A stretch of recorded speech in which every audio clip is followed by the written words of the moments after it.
លោកសួនជាវាយស្រុកសេរីសុភ័ណ្ឌជានិមឺនប្រកបដោយរូបឆោមល្អឆើតឆាយសមសួននិងតម្រេះវិជាលោកអាយុទើបតែបាន23ឆ្នាំទេប៉ុន្តែលោកបានមកកាន់កាប់ស្ដីទីរាជការចំនួន2ឆ្នាំហើយក្នុងស្រុកសេរីសុភ័ណ្ឌនេះលោកមិនបានដណ្ដឹងស្ត្រីឯណាមួយធ្វើជាគូគាប់ចិត្តសោះប៉ុន្តែរាជទាំងពួងដឹងជាក់ថាលោកបានទៅរួមរយៈដោយលាក់កំបាំងនិងស្ត្រីកំព្រាម្នាក់ឈ្មោះនាងសូយ៉ាចំនួន7ខែហើយ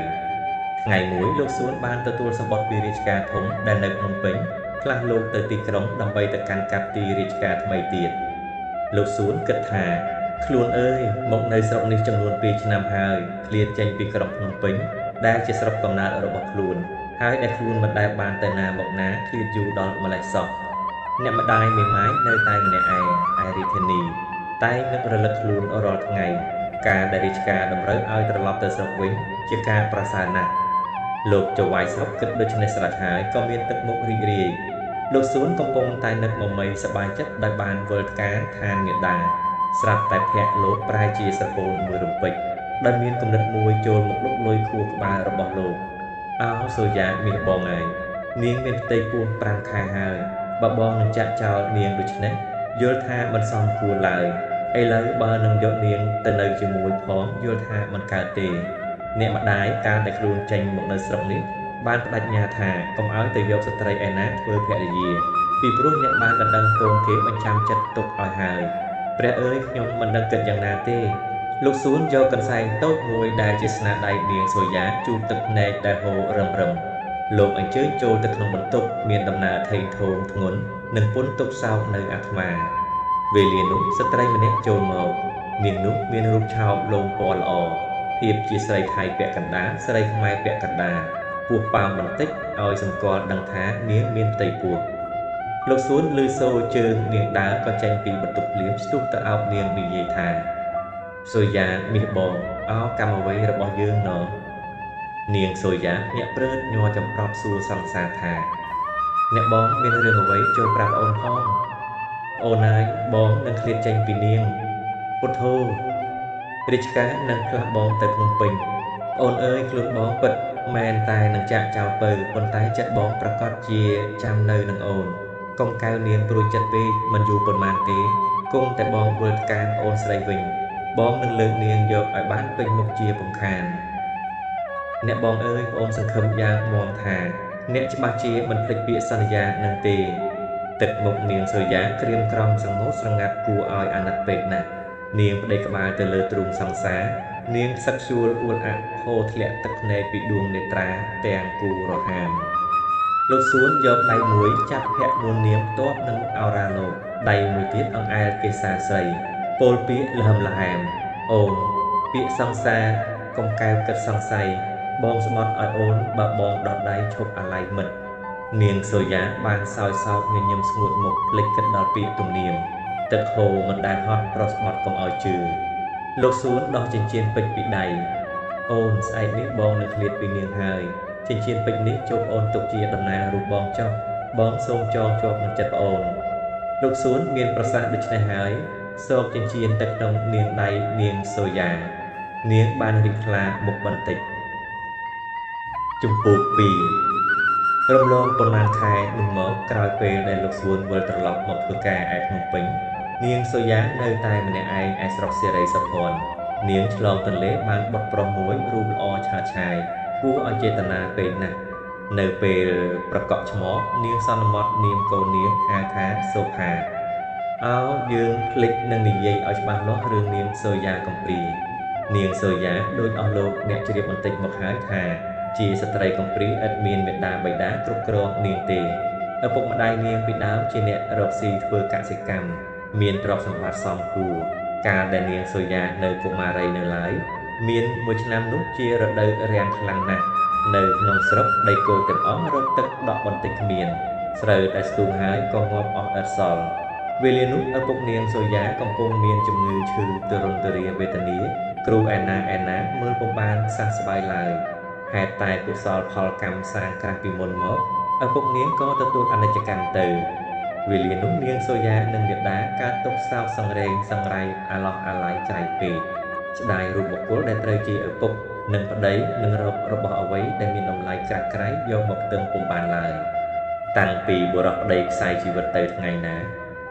អ្នកជាមេដានាងសូយ៉ាមិនត្រឹមតែព្រួយនឹងបុរសប្តីប៉ុណ្ណឹងទេថែមទាំងកាត់ទុកម្យ៉ាងទៀតដែលទ្រព្យសម្បត្តិក្នុងផ្ទះរលាយអស់ព្រោះខ្លួនបានចាយវាយទិញថ្នាំសង្កូវថែរកប្តីឈឺជាប់ជាយូរខែរបស់ដែលធ្លាប់រកបានផលទាំងប៉ុន្មានក៏ទៅជារកពុំបាន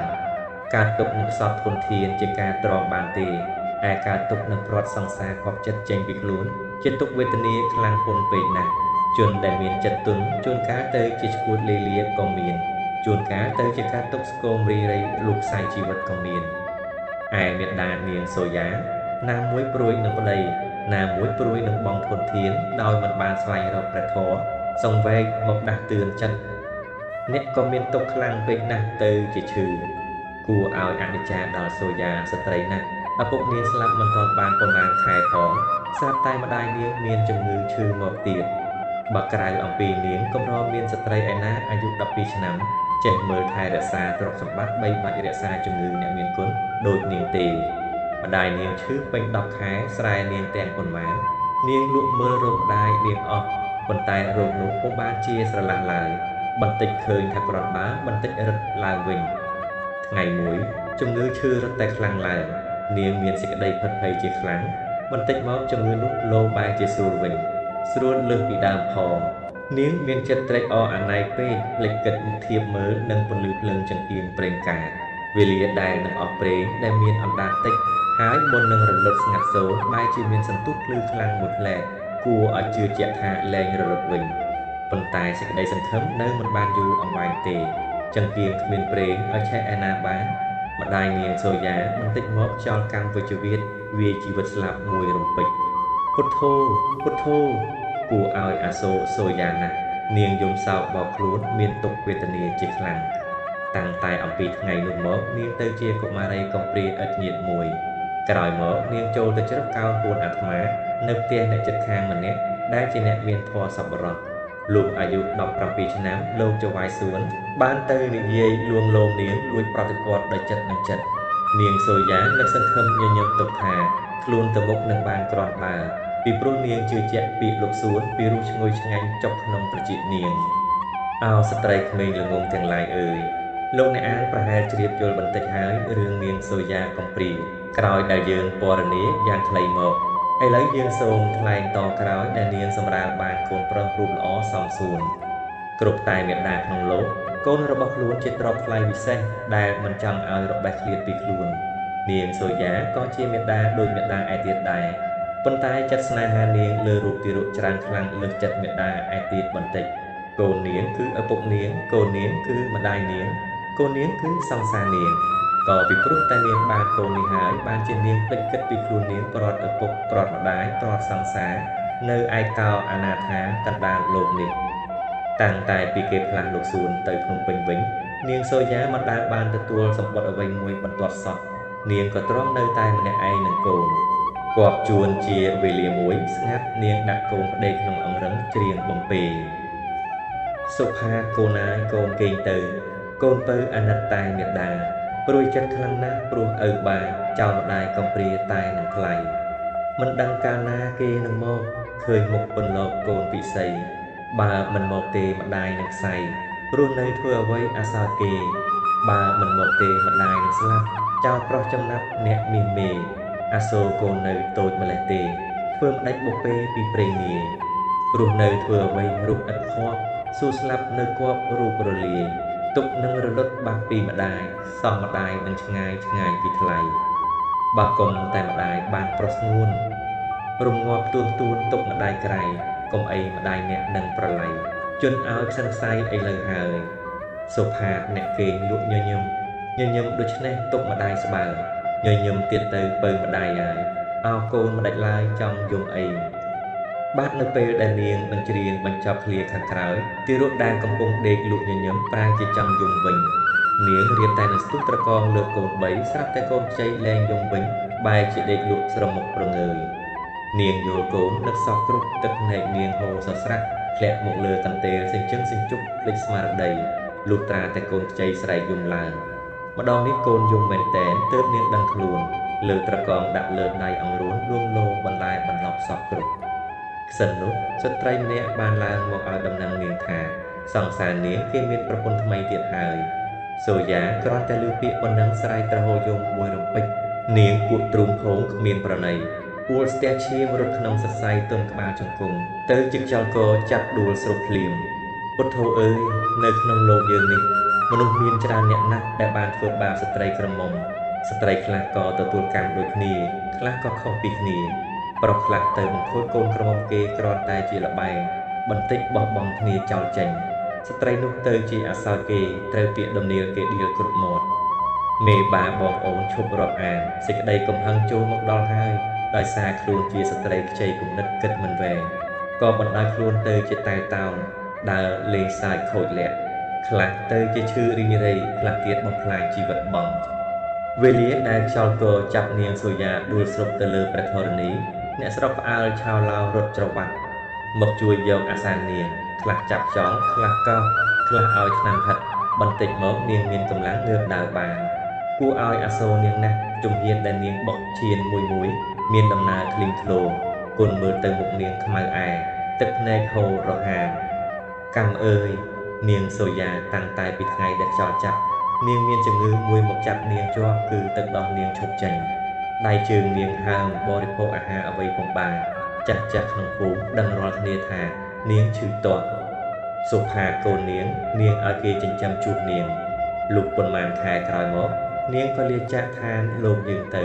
អ្នកស្រុកដែលជាអ្នកមានធម៌សប្បុរសនាំគ្នាបូជាសពនាងសូយ៉ាហើយទំនុកបំរុងចិញ្ចឹមសុផាកូនកំព្រាបន្តិចម្នាក់ឡើងកុមារក៏បានរស់ជន់ដោយអំណាចមេត្តាធម៌នៃសាធុជនទាំងឡាយសុផាតអាយុបាន8ឆ្នាំអ្នកស្រុកគេយកទៅប្រគេនលោកក្នុងវត្តភិក្ខុទាំងប៉ុន្មានសិនស្រស់ស្រួលគ្រប់អង្គជួយចិញ្ចឹមនិងបង្រៀនសុផាតពុំដែលមានចិនណាយវេលាណាឡើយកុមារក៏ជាក្មេងប្រកបដោយឫកពាវិសេសជាងអស់ទាំងក្មេងកិច្ចដែលបម្រើលោកទាំងប៉ុន្មានសុផាតប្រព្រឹត្តឥតឆ្កងកន្លែងណាសោះការសិក្សាទាំងប៉ុន្មានកុមារឧស្សាហ៍ព្យាយាមមិនចេះខ្លាចនឿយមិនចេះខ្លាចហត់ចេះគួរសមនឹងឧបាសកឧបាសិកាចាស់ព្រឹទ្ធាចារ្យកុមារធ្វើកិរិយាឲ្យមានជាទីគាប់ចិត្តគ្រប់គ្នាអ្នកដែលបានស្គាល់លោកសួរតែងតែនឹកថាស្លឹកឈើជ្រុះបណ្ដាលឆ្ងាយពីគល់ទេសុផាតអាយុបាន12ឆ្នាំថ្ងៃមួយកុមារចូលទៅចិត្តលោកគ្រូថ្វាយបង្គំរួចទៅទូលថាខ្ញុំព្រះករុណាចង់ទៅស្គាល់ក្រុងភ្នំពេញណាស់ក្រែងបានឃើញមុខឪពុកខ្ញុំព្រះករុណាខ្ញុំព្រះករុណាសូមថ្វាយបង្គំលាប្រដេចព្រះគុណយីសុផាតឯងទៅម្ដេចបានក្រុងភ្នំពេញធំណាស់ឯងនឹងវង្វេងបាត់ជាបំខានព្រះករុណាខ្ញុំព្រះករុណាដឹងជាក់ច្បាស់ថាក្រុងភ្នំពេញធំមែនហើយប៉ុន្តែខ្ញុំព្រះករុណាដឹងជាក់ទៀតថាខ្ញុំព្រះករុណានឹងមិនវង្វេងទេលោកគ្រូគង់ស្ងៀមគិតមួយស្របក់លោកមិនហ៊ានស្ដីបន្ទោសសិស្សលោកដែលជជែកទៅភ្នំពេញនោះទេពីព្រោះលោកជ្រាបជាក់ថាគំនិតសុផាតចង់ទៅភ្នំពេញនេះល្អណាស់លោកគ្រូមានប្រតិចង់ឲ្យសុផាតជួបនឹងឪពុកបានរៀនសូត្រចំណេះជ្រៅជ្រះតទៅទៀតលោកមិនបន្ទោសកុមារកំព្រាដែលប្រកែកថាមិនវង្វេងនោះទេពីព្រោះលោកបានសង្កេតយល់ប្រាជ្ញាសិស្សលោកសពគ្រប់ហើយលោកមានពុទ្ធដីកាថាអញមិនទន្ទឹងនឹងគំនិតឯងទេឪពុកបាពិតមែនតែមិនបានចិញ្ចឹមបីបាច់រក្សាបាមកប៉ុន្តែធម៌លោកសម្ដែងមកថាធម្មតាឪពុកសឹងតែមានគុណលើកូនបើដូច្នេះឯងទៅរកលោកចុះបើបានទៅដល់ក្រុងភ្នំពេញចូលឯងកុំភ្លេចចូលទៅវត្តឧណាឡោមសិនតែសូមជ្រកនឹងព្រះសង្ឃទម្រាំបានរកឪពុកបាឃើញអញមានសម្លាញ់អញមួយអង្គនៅវត្តនោះព្រះនាមប៉ក់ងារជាបាឡាត់មិនអីទេសូមអញសរសេរសម្បុកមួយឲ្យណែចៅអញរំពឹងមើលទៅបើថាវេលាណាបាបានទៅជួបនឹងឪពុកបា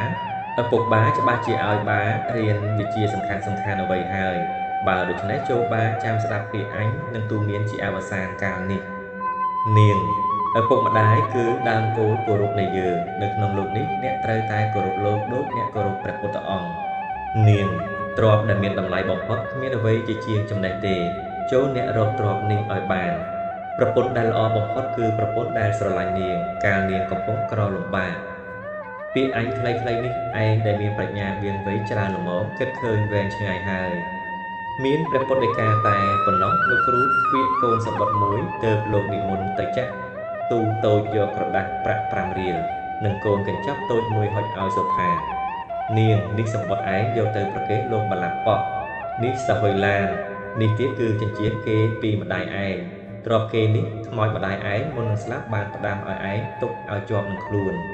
កុមារទទួលសម្បត្តិនិងប្រាក់ស្រេចទើបទទួលចិញ្ចៀនទៀតសុផាកាន់ចិញ្ចៀននៅដៃនឹកមមេដល់រូបមេតាដែលចែកឋានបាត់ហើយដែលខ្លួនឥតបានស្គាល់មុខសោះទើបយំងក់មួយរំពេចលោកគ្រូដោយលោកមានសេចក្តីសង្វេគច្រើនលើរូបសុផាលោកក៏ជូតទឹកព្រះនេត្រលោកដែរទើបមានព្រះពុទ្ធដីកាថាសុផានេះជាកម្មរបស់ឯងស្អែកនេះឯងទៅចោះអញឲ្យពរឯងបានសម្រេចដោយសេចក្តីប្រាថ្នាជំពូក3ពេលលាដែលចុះអំពីរថយន្តសុផាតគ្មានភ័យតក់ស្លុតនឹងទីក្រុងដែលមានផ្ទះថ្មធំមានមនុស្សច្រើនពាសពេញរទេះគ្រប់បែបរថច្រវាត់កាត់ទៅតាមផ្លូវទូលាយនេះទេសុផាតបើកភ្នែកធំចិញ្ចឹងសង្កេតមើលសពគ្រប់រីករាយសប្បាយក្នុងចិត្តបន្តិចដើរទៅជិតមនុស្សចាស់ម្នាក់លើកដៃសំពះគេហើយសួរថាលោកតាមេត្តាប្រាប់ផ្លូវបន្តិចផ្លូវណាមួយដែលតម្រង់ទៅខាងជើងកំពែងវត្តឧណាឡោមផ្លូវនឹងហើយចៅដើរឲ្យត្រង់ទៅទើបត្រង់ណាត្រង់នឹងហើយវត្តឧណាឡោមទើបតានោះងាកមកចិញ្ចើមភ្នល់ខាងកើតចង្អុលថានោះណវត្តឧណាឡោមសុផាតសំពះលាមនុស្សចាស់នោះស្រេចទើបដើរតម្រង់ទៅតាមទិសដែលដៃតាចាស់ចង្អុលមិនយូរប៉ុន្មានក៏បានទៅដល់ទីវត្តអារាមនោះភ្លាមសុផាតក្រឡេកឃើញកុដិព្រះសង្ឃជាច្រើនទើបរកផ្លូវចូលទៅក្នុងវត្តលុះដើរទៅជិតក្មេងសុផាតសួរថាអូនកុដិលោកគ្រូបលាត់តក់នៅឯណាក្មេងនោះធ្វើក្បាលងីងើទើបឆ្លើយថាខ្ញុំមិនដែលស្គាល់លោកគ្រូបលាត់តក់ទេខ្ញុំមិនដែលឮគេហៅព្រះនាមនោះផងវេលានោះមានព្រះសង្ឃមួយអង្គចាស់ព្រះវស្សាបន្តិចមានពុទ្ធដីកាថាអានាងរកលោកគ្រូណាលោកគ្រូកវៃវង្សាបក់ឬសុផាតក្រាបថ្វាយបង្គំព្រះសង្ឃរួចទូលតបព្រះពុទ្ធដីកាថាព្រះករណាខ្ញុំព្រះករណារកលោកគ្រូបលាត់បក់នឹងហើយលោកគ្រូកវៃវង្សាបក់ពីដើមលោកធ្វើជាបលាត់នឹងឯងមកពីស្រុកណាឯងមិនដឹងទេឬលោកគ្រូកវៃវង្សាលោកសឹកយូរណាស់ហើយព្រះករណាខ្ញុំព្រះករណានៅស្រុកសេរីសុភ័ណ្ឌសូមព្រះករណាមេត្តាប្រាប់ទីលំនៅលោកឲ្យខ្ញុំព្រះករណាបានដឹងផងបានទេអោនាងអើយអាត្មាមិនដឹងដែរណែចៅឯងមានការអ្វីព្រះករណាលោកគ្រូខ្ញុំព្រះករណាឲ្យខ្ញុំព្រះករណាយកសម្បត្តិនេះមកប្រគេនលោកអាត្មាបើកមើលបានទេសម្បត្តិនោះព្រះករណាគ្មានតោះអ្វីទេនិយាយដូច្នេះហើយសុផាតលុតជង្គង់លើកដៃទ្រសម្បត្តិប្រគេនសំពះព្រះសង្ឃទទួលសម្បត្តិហែកមើលចប់ទើបមានពុទ្ធដីកាថានាងអាត្មាយកអាសាចិញ្ចឹមនាងបន្តិចបានទម្រាំនាងបានជួបនឹងឪពុកនាងឡើងមកលើកុដិមកសុផាតក៏ធ្វើតាមបង្គោលព្រះសង្ឃនោះលោកក៏បានទំនុកបំរុងកន្លែងមួយឲ្យសុផាតដែលនៅសំណាក់នឹងព្រះសង្ឃមួយអង្គក្នុងវត្តឧណាឡោមតែងគោរពប្រណិប័តបម្រើធ្វើការប្រគេនលោកឥតចេះខ្លាចនឿយឥតចេះខ្លាចហត់ឥតគិតខ្លាចថ្ងៃឥតគិតស្គាល់យប់ឈប់ទំនេរវេលាណាមើលទៅត្រង់ណាឥតទើសភ្នែកត្រង់ហ្នឹងវេលានោះអ្នកក្រាបថ្វាយបង្គំលោកលាដើរចេញមកមើលទីក្រុងស៊ើបសួររកផ្ទះលោកបលាត់សួនឥតអ្នកណាស្គាល់នាងមើលនោះសោះថ្ងៃមួយជាពិសេសសិស្សសាលាចេញពីរៀនសុផាតដើរកាត់ពីភូមិបឹងរាំងមកវត្តស្រាប់តែឮសូរមាត់ក្មេងស្រែកត្រហឹងអើងកងឃើញវាពួនចុះពួនឡើងសុផាតកាត់យល់ជាក់ថាមានក្មេងឆ្លោះគ្នាហើយក៏ខំស្រោតរូបដល់ពពួកក្មេងទាំងនោះទើបស្ទុះចូលទៅក្នុងវងប្រដាល់ភ្លៀងដោយឃើញក្មេងម្នាក់ធំកំពុងវាយក្មេងម្នាក់តូចសុផាតដោយខ្លួនមាំជាងក្មេងទាំងពីរឥតបាច់ប្រឹងប្រែងច្រើនទេនឹងខាត់កំហឹងគេក្នុងគ្រានោះអ្នកកំហែងឲ្យដកដៃពីក្មេងខ្សោយទើបអ្នកចាប់ដៃក្មេងខ្សោយឲ្យដើរទៅជិតអ្នកហើយអ្នកជូនដំណើរត្រាទៅដល់ផ្ទះឪពុកម្ដាយកុមារតូចមានចិត្តត្រេកអរនឹងសុផាតជាខ្លាំងទើបនិយាយថាអ្នកបងដែលបានជួយសង្គ្រោះខ្ញុំក្នុងគ្រានេះខ្ញុំជំពាក់គុណអ្នកច្រើនណាស់អ្នកបងមេត្តាប្រាប់ទីលំនៅអ្នកបងឲ្យបងដឹងផងខ្ញុំសូមអ្នកបងធ្វើជាសម្លាញ់ប្អូនកិច្ចមនុស្សធំជួយសង្គ្រោះមនុស្សតូចជាកិច្ចធម្មតាទេគឺជាការទម្លាប់ជាប់ដោះមកក្នុងដួងចិត្តបងមិនគិតកម្រៃគុណសាយអ្វីអីប្អូនទេខណៈដែលសូមបងជាសម្លាញ់បងរីករាយសប្បាយក្នុងចិត្តណាស់មនុស្សយើងដែលរួមមកប្រាថ្នាការសុខនៅក្នុងលោកតែងតែស្វែងរកឲ្យគេស្រឡាញ់រាប់អានគ្រានេះបងប្អូនសូមបងជាសម្លាញ់បងក៏សូមអូនជាសម្លាញ់ដែរអ្នកទាំងពីរចាប់ដៃគ្នាយ៉ាងណែនញញឹមញញែមមើលមុខគ្នាទៅវិញទៅមកឈាមដែលរត់ក្នុងសាច់សរសៃអ្នកទាំងពីរហាក់ដូចជាប្រម៉ែប្រមូលរត់ចូលគ្នាក្នុងវេលានោះកុមារតូចដែលសុផាតជួយសង្គ្រោះឈ្មោះណារិនជាក្មួយបង្កើតប្រពន្ធលោកអធិបតីសេនា កំព្រីឥតឪពុកម្ដាយហើយប្រពន្ធលោកនិមឺនធំដែលឥតកូនយកមកចិញ្ចឹមបីបាច់ថែរក្សាមានមេត្តាដូចជាកូនបង្កើតរបស់គេសុផាតនិយាយថាអូនចាំជ្រាបទីលំនៅបងឬបងឥតទីលំនៅឪពុកម្ដាយទេនៅស្រុកនេះម្ដាយបងនៅសេរីសុភ័ណ្ឌអ្នកអនិច្ចកម្មយូរណាស់មកហើយឯបងដែលមកនៅស្រុកនេះគ្រាន់តែមករកលោកឪពុកបងឥឡូវបងរកលោកមិនឃើញបងនឹងគិតវិលត្រឡប់ទៅស្រុកវិញឆាប់ហើយអ្នកបងប្អូនស្រឡាញ់ចិត្តអ្នកបងណាស់អ្នកបងកុំអានចេញឃ្លាតពីប្អូនអីបើអ្នកបងពិបាកនឹងនៅវត្តលោកខ្ញុំសូមអញ្ជើញអ្នកបងមកនៅផ្ទះខ្ញុំឪពុកចិញ្ចឹមខ្ញុំលោកស្រឡាញ់រាប់អានក្មេងៗណាស់ខ្ញុំនឹងនិយាយអង្វរលោកឲ្យខាងតែលោកព្រមទទួលអ្នកបងបាននៅជាមួយគ្នានឹងប្អូនថាតែប៉ុណ្ណោះនរិនដឹកដៃសុផាតចូលទៅក្នុងផ្ទះលូតចូលទៅដល់ទល់មុខលោកអធិបតីសេនាសុផាតលុតជង្គង់សំពះសួរនរិនជម្រាបឪពុកធរថាលោកប៉ានេះសម្លាញ់ខ្ញុំគេបានជួយសង្គ្រោះខ្ញុំពីដៃក្មេងចង្រៃមួយមានធំបំណងនឹងប្រមាថមើលងាយវាយខ្ញុំសម្លាញ់ខ្ញុំនេះឥតទីលំនៅឪពុកម្ដាយក្នុងក្រុងភ្នំពេញនេះទេសប្តាហ៍ថ្ងៃសំណាក់នៅវត្តលោកខ្ញុំសូមអង្វរលោកប៉ាឲ្យមេត្តាករុណាកុមារនេះព្រមទទួលឲ្យនៅជាមួយនឹងខ្ញុំបានជាគ្នាលេងលោកអង្គញាមើលមុខសុផាតទើបមានប្រសាសន៍ថាឯងឈ្មោះអីទីលំនៅស្រុកណាខ្ញុំបានឈ្មោះសុផាតស្រុកទេសនៅសេរីសុភ័ណ្ឌលោកនិមឺនធំចិញ្ចឹមរំពឹងគិតមួយស្របទើបនិយាយថាអញត្រេកអរណាស់បើឯងព្រមនៅរួមល្បែងនឹងកូនអញសុផាតលើកដៃសំពះនឹកគិតថាអញមកនៅនឹងឧបាសកប្រហែលគ្រាន់បើជានៅនឹងព្រះសង្ឃដោយឥតគិតបារម្ភនឹងពាក្យគេតែដំណៀលថាមនុស្សខ្ជិលដេកនៅវត្តរស់ដោយសារបាយបាតលោកជំពូក4សុផាតដែលនៅសំណាក់ក្នុងផ្ទះលោកអធិបតីសេនាកាន់កិរិយានិយាយល្អត្រឹមត្រូវបំរើគប់ចិត្តលោកណាស់លោកទំនុកបំរុងឲ្យទៅរៀនសូត្រជាមួយនឹងកូនលោកដែរកុមារទាំងពីរដែលបានមកសេពគប់នឹងគ្នាយ៉ាងស្និទ្ធស្នាលដូចនេះក៏សម្លឹងមើលចិត្តគ្នាទៅវិញទៅមករឹងរឹតតែធ្លុះធ្លាយខ្លាំងណាស់ទៅទៀតនរិនមានអស្ចារ្យនឹងសម្ដីមិត្តរបស់ខ្លួនបើនឹងពោលពីអ្វីសេចក្តីគួរសមមិនឃ្លាតឆ្ងាយពីមាត់សក់នរិនដែលធ្លាប់តែខ្ជិលច្រអូសក្នុងការរៀនសូត្រមកកោតញញើតសេចក្តីព្យាយាមរបស់មិត្តខ្លួនដែលមើលទៅឃើញមាំពេកណាស់នរិនដែលធ្លាប់តែកើតទោសនឹងគេរឿយៗតែសរសើរសុផាតដែលចេះធ្វើឲ្យមិត្តរៀនសូត្រគ្រប់គ្នាស្រឡាញ់រាប់អានទាំងអស់គេស្រឡាញ់ដល់ទៅខ្លួននរិនផងមិនយូរប៉ុន្មាននរិនក៏កាន់កិរិយាបានជាក្មេងល្អត្រឹមត្រូវដោយសុផាតសេពគប់ល្អជាកិច្ចគួរប្រតិបត្តិណាស់មានថ្ងៃមួយជាថ្ងៃអាទិត្យលោកអធិបតីសេនាត្រូវទទួលគ្រួសារមិត្តលោកមកកំសាន្តនៅគេហដ្ឋានលោកវេលាដែលចាស់កំពុងតែនិយាយរាក់ទាក់លេងក្នុងបន្ទប់ទទួលភ្ញៀវក្មេងៗចំនួន 4-5 នាក់បង្កើតល្បែងលេងនៅទីសួនគ្រប់គ្នានរិនមិនបានលេងនឹងគេទេការរបស់ខ្លួនខាត់ឲ្យនៅក្នុងផ្ទះជាមួយនឹងចាស់សុផាតដែលសាក់ទៀបជាងគេមិនហ៊ានលេងនឹងគេទេ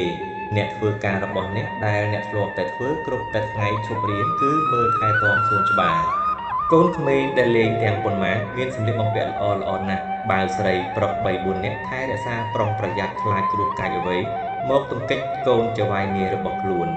គួរឲ្យសប្បាយណាស់សັບសន្ធឹកកឹកកងរំពងដែលគេលេងនោះគេស្រែកខ្ញៀវខ្ញាសើចត្រហើងអឿនកងរត់ច្រវាត់ទៅមកសុផាតឥតមានចិត្តចង់លេងនឹងគេទេពីព្រោះអ្នកដឹងថាខ្លួនអ្នកមិនដូចខ្លួនគេទេពីព្រោះអ្នកដឹងទៀតថាពេលនេះមិនមែនជាពេលអ្នកត្រូវលេងទេអ្នកប្រឹងតែដកទឹកស្រោចដំណាំលុះស្រោចរួចអ្នកយកចបកាប់មកតម្រឹមផ្លូវបែកញើសខ្ចាយចេញពីគ្រប់រោងហូរដាបពេញទាំងខ្នងទាំងដៃទាំងជើងទាំងមុខមាត់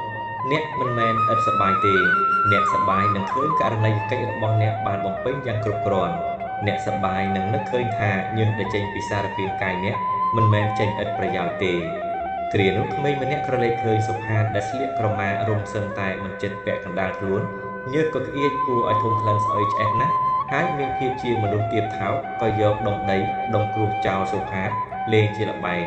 ចោលរួចកេះមិត្តទាំងអស់ឲ្យមើលក្មេងទាំងអស់ទះដៃសើច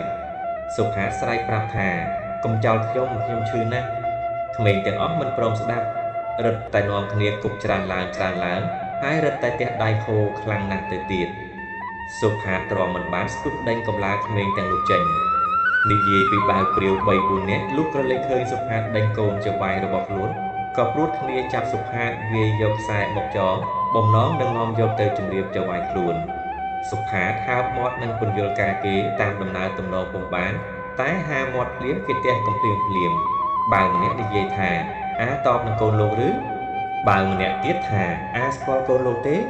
អើគួរឲ្យអាសូរសុផាតណាស់ឈឺខ្លួនចង់ប្រាប់សេចក្តីពិតឲ្យគេដឹងប៉ុន្តែគេមិនចង់ដឹងសេចក្តីពិតនោះសោះពីព្រោះសេចក្តីយោគយល់បន្សាក់បង្កើតជាមោហៈដល់អ្នកឥតមេត្តាទាំងនេះទៅហើយនៅលើលោកនេះមនុស្សក្រទាំងពួងច្រើនតែត្រូវគេមើលងាយមនុស្សតូចកើតទោសៈនិងមនុស្សធំនាងម៉ានយ៉ាងកំពុងដេកនៅទី1លោកក្រឡេកឃើញគេវាយសុផាតហើយចាប់ចងក៏ស្ទុះរត់ពីចម្ងាយមកស្រែកទៅបើកព្រាវទាំងអស់គ្នាថាឈប់សិនស្រាយចេញតោកនេះសំតែគេចងអ្នកឯងទាំងអស់គ្នាវិញទេគឺយ៉ាងនឹងហើយឬដែលគេប្រាំងឲ្យអ្នកឯងមើលកូនគេថាក្មេងចុះវាខូចចំណែកអ្នកឯងចាស់មិនដេចក៏ធ្វើខូចដែរបើកព្រាវទាំងអស់ខ្លាចនាងក៏ស្រែកចំណងសុផាតចេញម្នាក់និយាយថានាងទាំងអស់ទេតើចោលវាមុនម្នាក់ទៀតវាបានហាមច្រើនដងដែរអ្នកទី3វាគ្រាន់តែដេញទេសុផាតរួចពីចំណងញញឹមដើរចេញម៉ានយ៉ាងនិយាយថាបងសុផាតអញ្ជើញទៅងូតទឹកទៅអ្នកណាប្រើបងឯងឲ្យមកធ្វើសួនទាំងថ្ងៃយ៉ាងនេះអ្នកណាមួយឈ្មោះម៉ានយ៉ាងនាងម៉ានយ៉ាងជាបងស្រីបង្កើតរបស់នារិននាងរាប់អានសុផាតណាស់ដោយសុផាតនេះជាសម្លាញ់របស់អូននាងអេរិយាបថប្រព្រឹត្តរបស់សុផាតទាំងប៉ុន្មានត្រូវពេញលេញក្នុងចិត្តនាងជំពូក5ថ្ងៃមួយសុផាតនិងនារិនបានប្រឡងជាប់សញ្ញាបត្របឋមសិក្សាវិជ្ជាបារាំងខ្មែរលោកអធិបតីសេនាមានចិត្តត្រេកអរជាខ្លាំងសរសើរក្មេងទាំងពីរចែករង្វាន់គ្រប់គ្នានារិននិយាយទៅសុផាតថាអ្នកបងខ្លួនខ្ញុំមិនគួរបានប្រឡងជាប់សោះម្ដេចអូនថាដូច្នោះការដែលអូនខំរៀនរាល់ថ្ងៃនេះសមល្មមនឹងអូនត្រូវប្រឡងជាប់ហើយបាទទេអូនមិនចង់និយាយដូច្នោះទេអូនចង់និយាយថាតាមរឹកពីដើមដែលធ្លាប់តែខ្ជិលច្រអូសដើរលេងញឹកញយកើតទុំនឹងគេរឿយនោះមិនត្រូវនឹងមានសំណាងបានប្រឡងជាប់សោះប្អូនមនុស្សយើងចូលដៃនឹងអ្នកលេងទៅជាអ្នកលេងចូលដៃនឹងអ្នកលួចទៅជាអ្នកលួចចូលនឹងអ្នកខំរៀនទៅជាអ្នកខំរៀនណែសេចក្តីសេពគប់ជាការធំណាស់ខ្ញុំអរគុណនឹងអ្នកបងហើយក្មេងទាំងពីរចាប់ដៃគ្នាញញឹមទៅវិញទៅមកបន្តិចបណ្ដាលគ្នាទៅមើលកុនសប្បាយខ្សែខ្សានចាប់តាំងពីថ្ងៃនោះមកកុមារទាំងពីររឹកតែស្រឡាញ់គ្នាឡើងលោកអធិបតីពិចារណាថានារិនវាប្រឡងជាប់ហើយសុផាតក៏ប្រឡងជាប់ដែរក្មេងមួយជាកូនចិញ្ចឹមជាក្មួយបង្កើតក្មេងមួយទៀតមិនដឹងជារសាត់ពីទីណាមកទើបនៅទីនេះឥឡូវនឹងត្រូវឲ្យក្មេងទាំងពីរទៅរៀនតទៅទៀតឬចំណែកនារិនថាត្រូវតែឲ្យវារៀនទៀតហើយចុះសុផាតណាហើយឲ្យវាឈប់ត្រឹមនឹងហើយដែលគ្នាដាច់ដោយដុតដាបម្លេះបើរកការឲ្យធ្វើប្រហែលជាមានចិត្តត្រេកអរជាជាងឲ្យរៀនតទៅទៀតបន្តិចអ្នកស្រីអញ្ជើញចូលមកជិតលោកបង្ហាញខោអាវ 4-5 សម្រាប់ខ្ញុំទើបនឹងដេនេះរបស់នារិននេះរបស់សុផាតលោកប្រុសមានប្រសាសន៍ថានាងបងត្រេកអរនឹងចិត្តនាងណាស់លោកឈប់មួយស្របទើបមានប្រសាសន៍ថានាងចូលជួយពិគ្រោះបងពីសុផាតនិងនារិនបន្តិចយ៉ាងដូចម្ដេចអ្នកបងចង់ឲ្យនារិនរៀនតទៅមុខទៀតសុផាតបងគិតឲ្យវាឈប់រៀនម្ដេចក៏យ៉ាងនេះខ្ញុំចង់ឲ្យវារៀនទាំងពីរនាក់ទៀតអូនគិតនេះត្រូវហើយប៉ុន្តែបងយល់ថាសុផាតវាក្រលំបាកណាស់បើយើងរកការងារឲ្យវាធ្វើវាត្រេកអរជាងយើងឲ្យវារៀនតទៅទៀតអ្នកស្រីគិតមួយស្របទទើបមានប្រសាសន៍អ្នកបងរកការឲ្យធ្វើបានភ្លាមទេអូនគេកំពុងត្រូវការស្មៀនម្នាក់នៅក្នុងផ្ទះជំនួញខ្ញុំតាមតែអ្នកបងទេលុះ2 ខែក្រោយមកនារិនក៏ចូលទៅរៀនសាលាកូលេសស៊ីសវត្តសុផាតចូលធ្វើការក្នុងហាងជំនួញថ្ងៃមួយមុននឹងទៅធ្វើការសុផាតចូលទៅជំរះកាយក្នុងបន្ទប់ទឹកវេលាដែលលុបលាងខ្លួនសុផាតដោះចិញ្ចៀនដែលអ្នកទើបនឹងបញ្ចេញពាក់បានប្រមាណថ្ងៃនេះទុកនៅក្បែរពាងទឹកលុះងូតទឹកស្រេចក៏ប្រញាប់ចេញពីបន្ទប់ទឹកភ្លាមភ្លេចគិតដល់ចិញ្ចៀនក្រោយមកនាងបានយ៉ាងចូលទៅក្នុងបន្ទប់នោះដែរនាងភ្ញាក់ស្មារតីព្រឺតដោយក្រឡេកឃើញត្បូងចិញ្ចៀនចាំងមានភ្លឺក្រហមតែងចិញ្ចៀនពីណានាងរើសយកមកមើលទើបពិចារណាថាពេជ្រនេះល្អណាស់មាសសុទ្ធល្អចិញ្ចៀនអ្នកណាបើរបស់អ្នកមីងឬលោកប៉ាម្ដេចក៏អញមិនដែលឃើញនាងកាន់ចិញ្ចៀនចេញពីបន្ទប់ទឹកទើបឡើងទៅលើផ្ទះលោកអធិបតីកំពុងតែងខ្លួននឹងអញ្ជើញទៅសាលានាងបង្ហាញចិញ្ចៀនទៅឪពុកធរលោកចាប់ចិញ្ចៀនមើលទើបកាន់ដើរចូលទៅក្នុងបន្ទប់មួយទៅម៉ានយ៉ាងស្មានថាចិញ្ចៀនឪពុកធរក៏ដើរចេញទៅនិយាយពីលោកអធិបតីសេនាវិញគ្រាន់តែចូលទៅដល់ក្នុងបន្ទប់ភ្លាម លោកចាក់សោភ្លាមគួរឲ្យឆ្ងល់ណាស់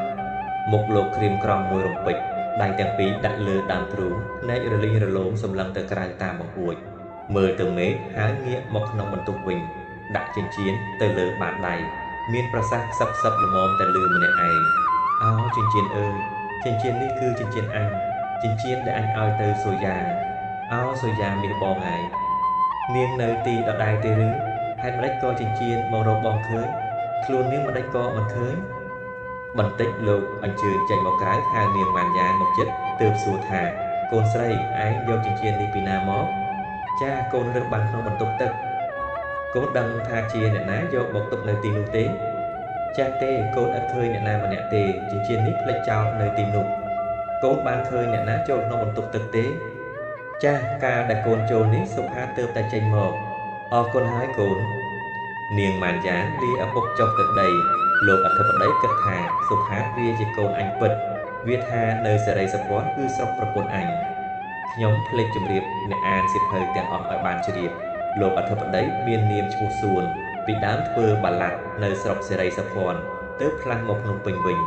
ដោយលោកឆ្លាតវៃច្រើនក្នុងការងាររាជការលោកក៏ឆាប់បានឡើងយុទ្ធសាស្ត្រណាស់គឺក្នុងរវាង12ឆ្នាំលោកបានឡើងពីទីក្រមការជាន់កណ្ដាលដល់ទីผู้ជួយកុងសីសុផាតជាកូននាងសូយ៉ាសង្សារលោកពីដើមគឺកូនបង្កើតរបស់លោកចិញ្ចៀនជាផុសតាងស្រាប់វេលាដែលកំពុងគិតដូច្នោះចិញ្ចៀនកាន់នៅដៃលោកស្រីអញ្ជើញចូលមកជិតលោកមានប្រសាសន៍ថាអូនលាក់បាំងអីសុផាតមិនមែនជាអ្នកដទៃទេវាជាកូនរបស់បងចិញ្ចៀនបងឲ្យទៅម្ដាយវាវេលាដែលបងឃ្លាតចេញមកឥឡូវនេះវាភ្លេចចិញ្ចៀននេះនៅចិត្តពីងទឹក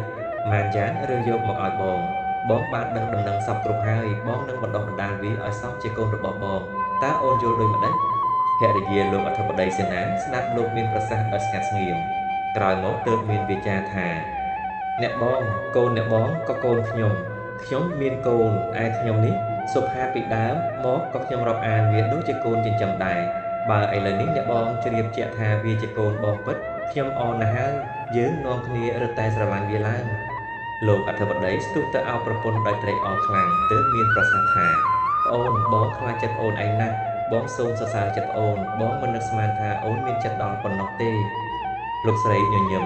លោកប្រុសបន្ថែមពាក្យថាប្រពន្ធក្រោយតែងតែស្អប់កូនមុនរបស់ដីអ្នកបងមនុស្សស្រីស្អប់កូនមុនរបស់ដីច្រើនតែស្រីនោះចិត្តអាក្រក់ច្បាប់លោកប្រដៅថា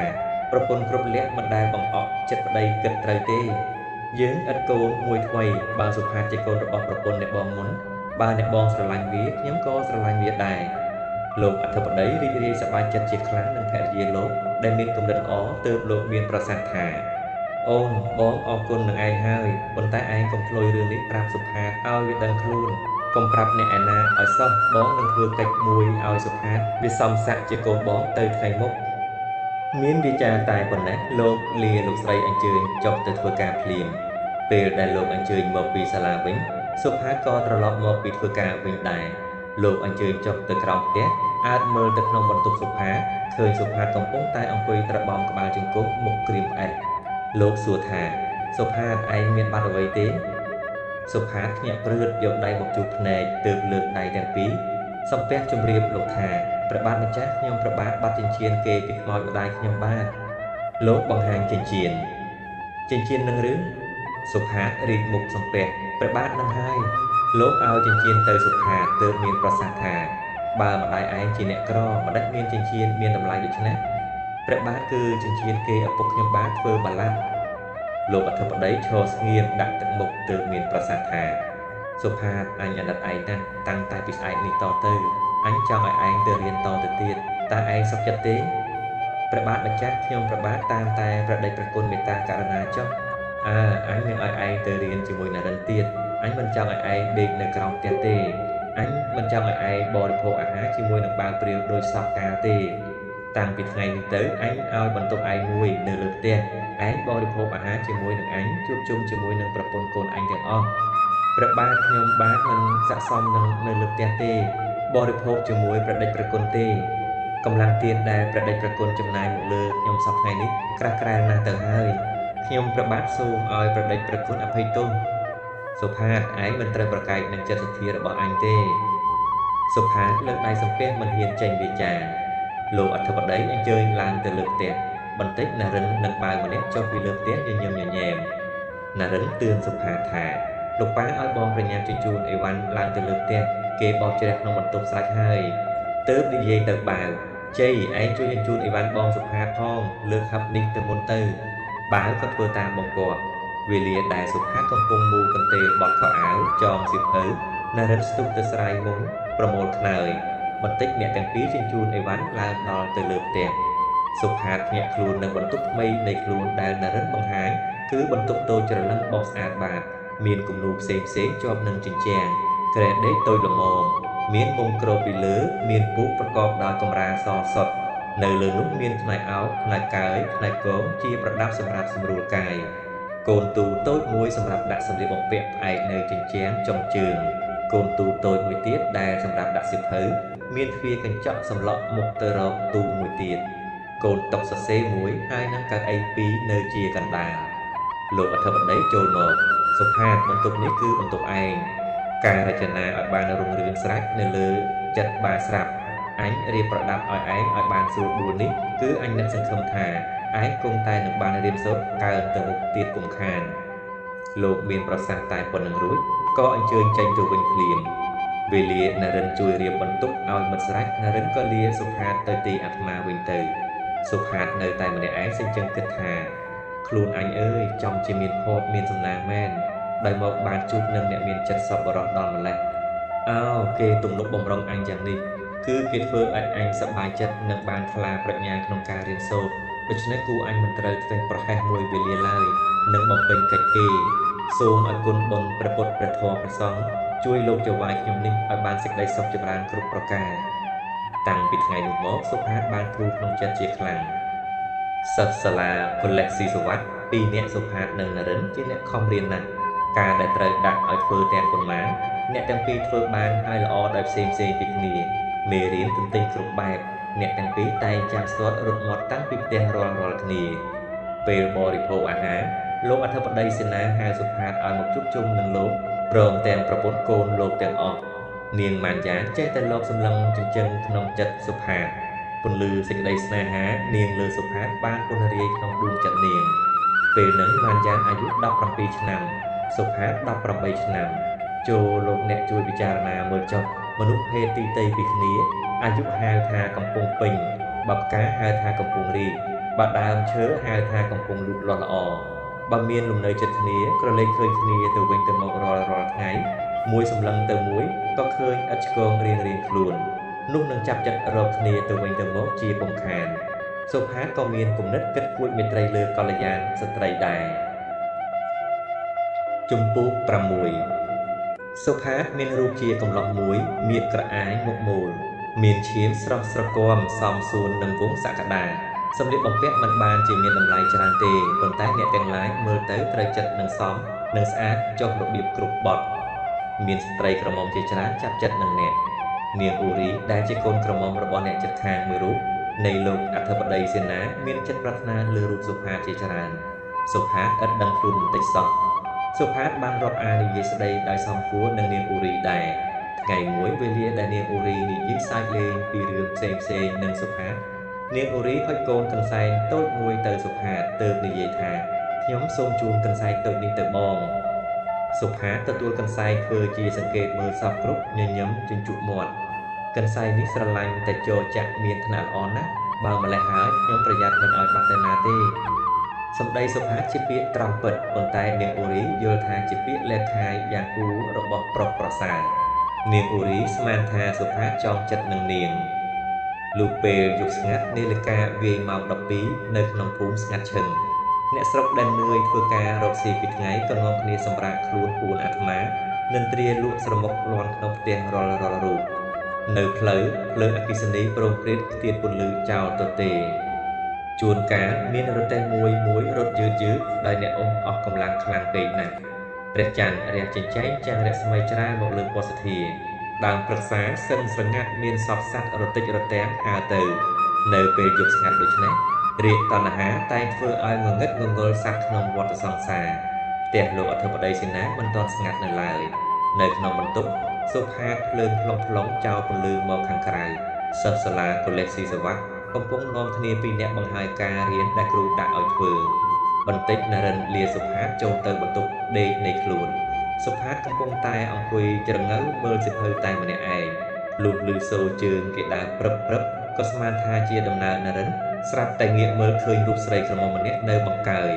នាងអ៊ូរីហេតុតែសេចក្តីចេតនាលើសុផាតខ្លាំងណាស់នឹងទុកគេជាស្ត្រីពុំបានដូច្នេះហើយបានជានៅក្នុងពេលរាត្រីស្ងាត់នោះបានឡើងទៅដល់បន្ទប់សុផាតនាងអ៊ូរីឈរនៅជិតតុសុផាតឥតមានវិចារអ្វីសុផាតសួរថាអញ្ជើញមកមានការអ្វីនៅពេលនេះនាងអ៊ូរីហាមាត់ពោលពាក្យពុំចង់រួចចាខ្ញុំសុផាតយល់ជាក់ថានាងអ៊ូរីចាប់ចិត្តលើអ្នកទើបនិយាយទាំងរន្ធត់ស្លុតខ្លួនដោយពិតភ័យនឹងម្ចាស់ផ្ទះគេដឹងរឿងហេតុនាងអញ្ជើញនាងត្រឡប់ទៅទីលំនៅវិញទៅទោះបីមានការអ្វីស្អែកព្រឹកសឹមអញ្ជើញមកចាស់ទេខ្ញុំមិនទៅទេខ្ញុំសូមចិត្តនាងសូមនាងត្រឡប់ទៅវិញទៅបើនាងអាណិតខ្ញុំផ្ទះនេះមិនមែនជាផ្ទះខ្ញុំទេខ្លួនខ្ញុំមិនមែនម្ចាស់ខ្លួនខ្ញុំទេសូមនាងអញ្ជើញទៅវិញទៅនាងអ៊ូរីដែលបានស្ដាប់តែកម្លាំងចិត្តត្រេកចាប់ស្នេហានាំឲ្យងងឹតគិតមិនឃើញមើលមិនយល់ការខុសត្រូវទាំងពួងទុកមុខទទួលក្រមាចុះដីភ្លាមពេលនោះទទួលនាងម៉ានយ៉ាបើបង្អួចបន្តិចក្រឡេកមើលទៅបន្ទប់សុផាតស្រាប់តែឃើញនាងអ៊ូរីដើរចេញពីក្នុងនោះមកនាងម៉ានយ៉ាធ្លាក់ថ្លើមក្ដុកនឹកថាបងសុផាតនេះអាចស្មានថាជាមនុស្សត្រឹមត្រូវល្អតាមរបៀបដែលពុតធ្វើជាសុភាពរៀបទៀតនោះគួរឲ្យទុកចិត្តល្មមផ្ញើជន់ផ្ញើខ្លួនប្រាណបានណាស់ឥឡូវស្រាប់តែហ៊ានយកស្រីឡើងមកដល់លើផ្ទះផងធម្មតាប្រុសយើងជាស្ត្រីសម្លឹងមើលមិនធ្លុះដល់ក្នុងចិត្តគេទេម៉ានយ៉ាបាត់បង្អួចយកដៃទាំងពីរកងថ្ងាសចិញ្ចុកចិញ្ចឹងប្រឹងដកដង្ហើមធំស្ដាយគំនិតដែលគិតប្រាថ្នាខុសជាយូរអង្វែងមកហើយតាំងតែពីពាក់កណ្ដាលយប់កើតការវិតៈនោះមកនាងម៉ានយ៉ារួចប្រាណវេះខ្លួនចេញឆ្ងាយពីសុផាតដរាបនាងមិនដែលដើរចេញចូលក្នុងផ្ទះឲ្យបានប្រទះមុខនឹងសុផាតសោះបើឃើញអ្នកប្រុសនៅត្រង់នេះនាងទៅត្រង់នោះពេលបាយនាងបរិភោគស្ងប់ស្ងាត់រីចាខុសពីធម្មតាដែលធីតាធ្លាប់តែនិយាយរីករាយដំណើររឿងផ្សេងលេងកំសាន្តទាំងអស់គ្នារំលងយូរថ្ងៃមកសុផាតនឹកក្នុងចិត្តថានាងម៉ានយ៉ាមានបើអន់ចិត្តអ្វីនឹងអញហើយម្ដេចក៏គេចវេះពីមុខអញម្លេះម្ដេចក៏នាងខ្ពើមឆ្អើមអញម្លេះខ្លួនអើយដែលមកនៅក្នុងផ្ទះគេយកចិត្តគេណាស់មិនគួរគេគុំគួនធ្វើស្មាស្មោះដូច្នេះសោះមិនដឹងជាគេជិនឆ្អន់នឹងឯងបត់ណាប្រហែលជាគេថាឯងហ៊ានប្រមាថមើលងាយលោកមួយស្រឡាញ់គេហើយសប្តាហ៍ថ្ងៃដឹងថាខ្លួនថោកទាបដែរប៉ុន្តែចិត្តចង្រៃឲ្យព្រួចមេត្រីទៅលើគេខ្ញុំស្រឡាញ់គេមិនហ៊ានឲ្យគេដឹងខ្លួនទេម្ដេចគេនៅតែដឹងខ្លួនបានគិតទៅឃើញថាខុសគំនិតខ្លួនជាអ្នកកំសត់ទុរពុតមិនគួរចិត្តគិតចង់ស្ម័គ្រដល់រូបគេឡើយមិនគួរចង់ឈោងចាប់កាយដែលនៅលើមេឃទេសុផាតបំរុងរត់ចេញលុះពេលត្រឡប់យុគជនបន្តិចមកនារិនទទួលមិនបានចេញមករៀននឹងសុផាតប្រដាប់ដោយខោអាវចាស់តែមួយសម្រាប់ប្រញាប់ទាញសម្បត្តិមួយពីហោប៉ៅដាក់ទៅលើតុស្ទុះសឹមចុះមកដីដើរចេញទៅក្រៅរបងភ្លៀងអ្នកក្រឡេកមើលទឹកផ្ទះលើកដៃពីសំពះអើគុណបុណ្យព្រះម្ចាស់ថ្លៃខ្ញុំបួងសួងសូមលោកជួយទ្រទ្រង់វង្សាលោកអធិបតីសេនាដែលប្រកបដោយចិត្តវិសេសល្អទឹកភ្នែកចូលចេញពេញមុខមួយរពេចសុផាតឈានជើងដើរក្តុកក្ដួលក្នុងចិត្តអឡោះអាល័យមិនចេះអស់មិនចេះហើយពីវងគ្រួសារលោកអធិបតីសេនាអ្នកនឹកឃើញថាលោកនិមឺនធំមានគុណនឹងអ្នកស្មើនឹងឪពុកអ្នកបង្កើតដែលលោកទំនុកបំរុងអ្នកសពគ្រប់ស្រឡាញ់រាប់អានមិនឲ្យធ្ងន់ចិត្តលោកស្រីមិនដែលមានពាក្យបន្ទោសជាស្ដីអ្នកសពនរិនជាមិត្តរកគ្មាននៅក្នុងលោកម៉ានយ៉ាជាធីតាដែលតែងតែរាប់អានអ្នកដោយស្មោះត្រង់ការខុសគឺខ្លួនអ្នកដែលក្បត់ចិត្តត្រង់របស់នាងសុផាតដើរកណ្ដាលយប់ងងឹតមុខជ្រុកពងវែងស្មារតីឥតវិមាននឹងញ៉ាំងចិត្តអ្នកឲ្យនឹកប្រាថ្នាដើរតម្រង់ទៅទីណាឡើយជំពូក7លុះព្រឹកប្រហៀមកាលណាឡើងព្រះសូរិយារុងរឿងរះត្រចះត្រចង់លើមេឃាចោលពន្លឺប្រងព្រាតលើក្រុងភ្នំពេញដែលកំពុងភ្ញាក់ពីនិន្ទ្រាមនុស្សម្នាដើរដេកដាក់ពេញទាំងផ្លូវថ្នល់ប្រទេសគ្រប់បែបបបើក៏ក្រើកដីនៅផ្ទះលោកអធិបតីសេនាកើតចលាចលគេផ្អើលរត់រកសុផាតដែលបាត់ទាំងកណ្ដាលយប់លោកស្រីមានប្រសាសន៍ថាក្រែងវាចេញទៅលេងយកចោលអាកាសទាំងព្រលឹមទេឬទ្វារបាល់ទេតាលោកប្រុសឆ្លើយតបវាមិនដែលដើរចេញទៅណាពីព្រលឹមទេបើដូច្នោះមានតែវារត់ចេញពីទីនេះ ចុះមានពីណាធ្វើឲ្យវាទាស់ចិត្តល្មមនឹងឲ្យវាខឹងរត់ចេញពីផ្ទះយើងបន្តិចណារិនស្ទុះចេញពីបន្ទប់សុផាតមកកាន់សម្បត្តិមួយនៅដៃលោកប៉ាខ្ញុំរើសបានសម្បត្តិមួយនៅក្នុងបន្ទប់សម្លាញ់ខ្ញុំលោកអធិបតីមើលឃើញសរសេរនៅក្នុងសម្បត្តិសូមជូនមកលោកអ្នកមានគុណលើខ្លួនខ្ញុំលោកបើកសម្បត្តិមើលសូមជម្រាបជូនដំណឹងមកដល់លោកសូមទានជ្រាបពេលដែលលោកអ្នកនាងបើកសម្បត្តិនេះមើលខ្លួនខ្ញុំឃ្លាតឆ្ងាយពីទីនេះទៅហើយហេតុដែលនាំឲ្យខ្ញុំបានចាកចេញពីទីកន្លែងលោកអ្នកដែលតែងតែអាណិតអាសូរខ្ញុំសូមលោកអ្នកកុំគិតស្មានថាខ្ញុំបានតូចចិត្តអាក់អន់អ្វីនឹងលោកអ្នកទាំងអស់លោកអ្នកជាឪពុកជាម្ដាយចិញ្ចឹមខ្ញុំដែលខ្ញុំចង់គោរពរាល់យប់រាល់ថ្ងៃឥតបីសល់ពេលវេលាណាខ្លួនខ្ញុំបាទមិនបានដឹងជារស់ឬជាស្លាប់ទេសូមទានជ្រាបនរិនផងថាខ្ញុំបាទបើនឹងស្លាប់នឹងរស់ជាចិត្តមេត្រីបានចងជាប់ក្នុងខ្លាំងប្រមាត់ហើយចំណែកម៉ានយ៉ាសូមនាងជ្រាបថាខ្ញុំយល់ទោសខុសរបស់ខ្ញុំទាំងអស់ដែលហ៊ានលបលួចមេត្រីនាងដែលមានគុណលើខ្ញុំដែលរាប់អានខ្ញុំដោយស្មោះត្រង់ទោសទាំងប៉ុន្មានខ្ញុំសូមលាងឲ្យជ្រះក្នុងវេលាថ្ងៃនេះមុននឹងបញ្ចប់សម្បត្តិនេះខ្ញុំសូមលើកកវន្តាបង្គំដល់គុណបុណ្យព្រះភគវណ្ណនីសូមឲ្យលោកជួយលោកអ្នកទាំងអស់ឲ្យបានសេចក្តីចម្រើនគ្រប់ប្រការសុផាតវេលាដែលមើលសម្បត្តិចប់កាលណាលោកអធិបតីសេនាធ្លាក់សម្បត្តិពីដៃញ័រញាក់អស់ទាំងខ្លួនទឹកភ្នែកហូរចេញមកមួយរំពេចរកនិយាយពាក្យអ្វីមិនចេញលោកស្រីណារិនម៉ានយ៉ាសឹងតែយកកូនកន្សែងមួយម្នាក់ជូតទឹកភ្នែករៀងខ្លួនអោសុផាតអើយអោសម្លាញ់អើយអោកម្មអើយលោកប្រុសមានប្រសាសន៍អញឲ្យគេរកសុផាតឲ្យឃើញទើបស្រែកហៅអជ័យចៅជ័យរត់មកព្រះបាទប្រាប់ទៅអ្នកបរទេសឡានឲ្យវារៀបខ្លួនជូនអញទៅក្រសួងសម្ងាត់ព្រះបាទចៅជ័យរត់ចុះដីភ្លាមលោកប្រុសទៅរៀបខ្លួនទើបអញ្ជើញចុះទៅដីបន្តិចឡានបើកចេញទៅក្រៅផ្ទះលុះ2-3ម៉ោងក្រោយមកលោកអញ្ជើញមកដល់ផ្ទះវិញនិយាយប្រាប់ទៅប្រពន្ធកូនវិញថាអញឲ្យក្រសួងសម្ងាត់គេធ្វើទូរលេខទៅគ្រប់ប៉ុស្តិ៍អត់គាត់ដំណើរសុផាតហើយលោកស្រីសូមឲ្យគេរកឃើញទៅលោកណារិនឲ្យសម្លាញ់ខ្ញុំត្រឡប់មកវិញទៅលោកម៉ានចាគុណបុណ្យអើយជួយគ្រួសារលោកអធិបតីសេនាព្រមតែស្ដាប់ដំណឹងពីសុផាតលុះមួយអាទិត្យក្រោយមកបុគ្គលិកក្រុមព្រះនគរបាលចូលមកក្នុងផ្ទះមកជម្រាបលោកថារាជការទើបនឹងបានរើសខ្មោចលំទឹកមួយខ្មោចក្មេងកំឡុងអាយុប្រហែល20ឆ្នាំឥតឃើញមានសម្បត្តិសម្គាល់អ្វីនឹងខ្លួនទេ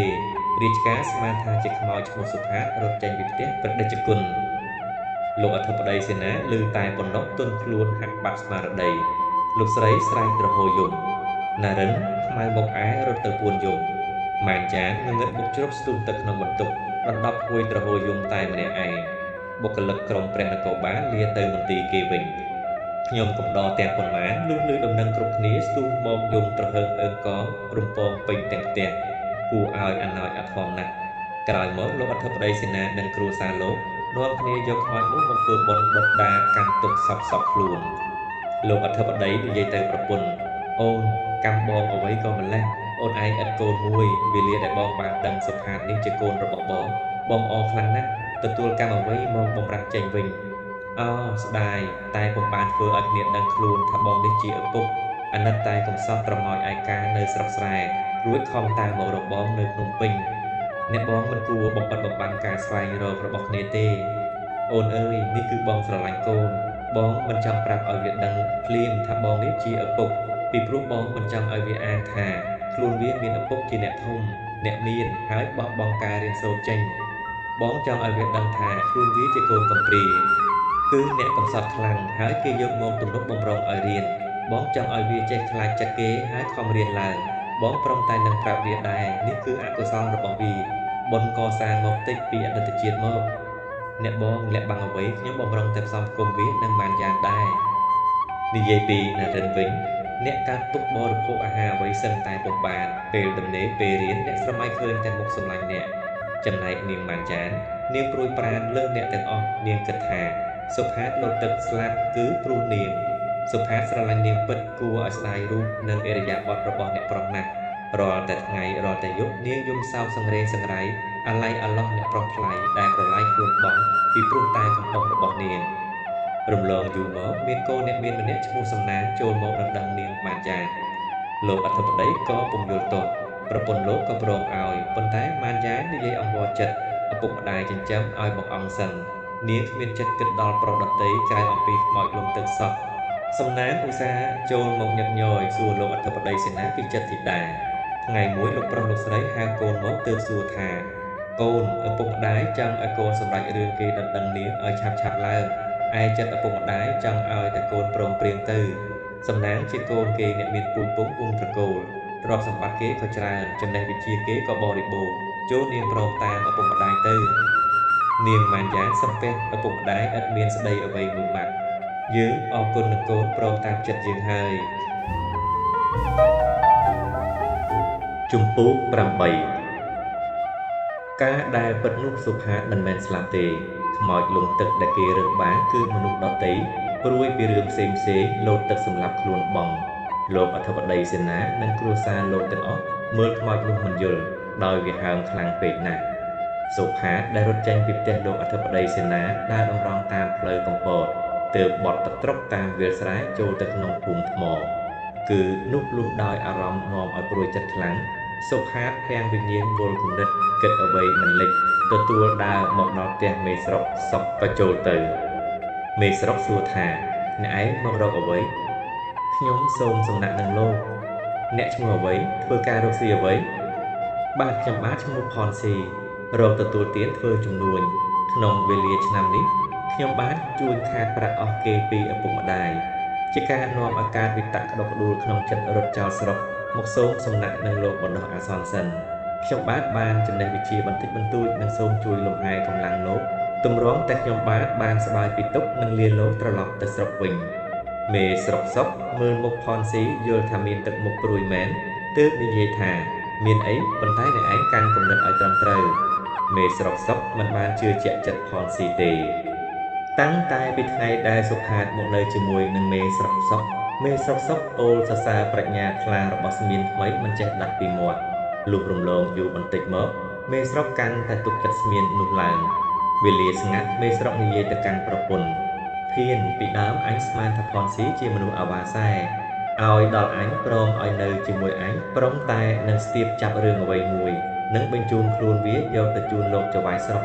ឥឡូវមកឃើញជាក់ថាវាជាមនុស្សមានចំណេះវិជ្ជាច្រើនមានកិរិយាល្អឥតខ្នើសបើនឹងនិយាយស្ដីពីអ្វីមានពាក្យពីរោះណាស់ចឹងប៉ុន្តែខ្ញុំស៊ើបសួរពីស្រុកទេមិនព្រមប្រាប់ខ្ញុំសោះវាមិនបាច់លាក់នឹងអញទេអញដឹងហើយវាមិនមែនជាអ្នកស្រែចម្ការទេពិតជាអ្នកក្រុងសម្ដីចេញមកទាំងប៉ុន្មានគឺជាសម្ដីកូនអ្នកមានពូជវេលាដែលប្តីប្រពន្ធកំពុងតែជជែកគ្នាពីរឿងស្មៀនថ្មីស្រាប់តែគេយកសម្បត្តិមួយមកឲ្យមេស្រុកមើលសម្បត្តិចប់ទើបនិយាយថាវើយលោកអធិបតីសេនាលោកនឹងអញ្ជើញមកលេងនឹងយើងក្នុងវេលាថ្ងៃស្អែកលោកស្រីកូនស្រីនិងអ្នកដណ្ដឹងកូនស្រីលោកក៏មកដែរគួរយើងរៀបទទួលលោកឲ្យអកធឹកពេលនោះអ្នកខ្លែងឈ្មោះថាផនស៊ីចូលមក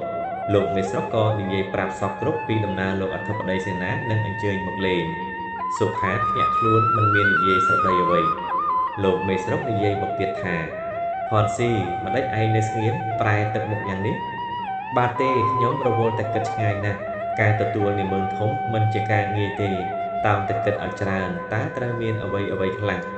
របៀបរៀបចំយ៉ាងដូចម្ដេចខ្លះលោកអញ្ជើញមកលេងស្រុកយើងម្ដងតើយើងរៀបឲ្យពេញមុខលោកត្រូវមែនហើយទើបកេះប្រពន្ធឯងស្ដាប់ចុះអញថាវាវៃណាស់លុះស្អែកឡើងពេលព្រលឹមនៅផ្ទះលោកមេស្រុកសុកភូមិថ្មប្រដាប់របៀបទទួលលោកผู้ជួយកងសីរៀបហើយស្រេចមានរបៀបលំនាំល្អលើសលែងរបៀបមេស្រុក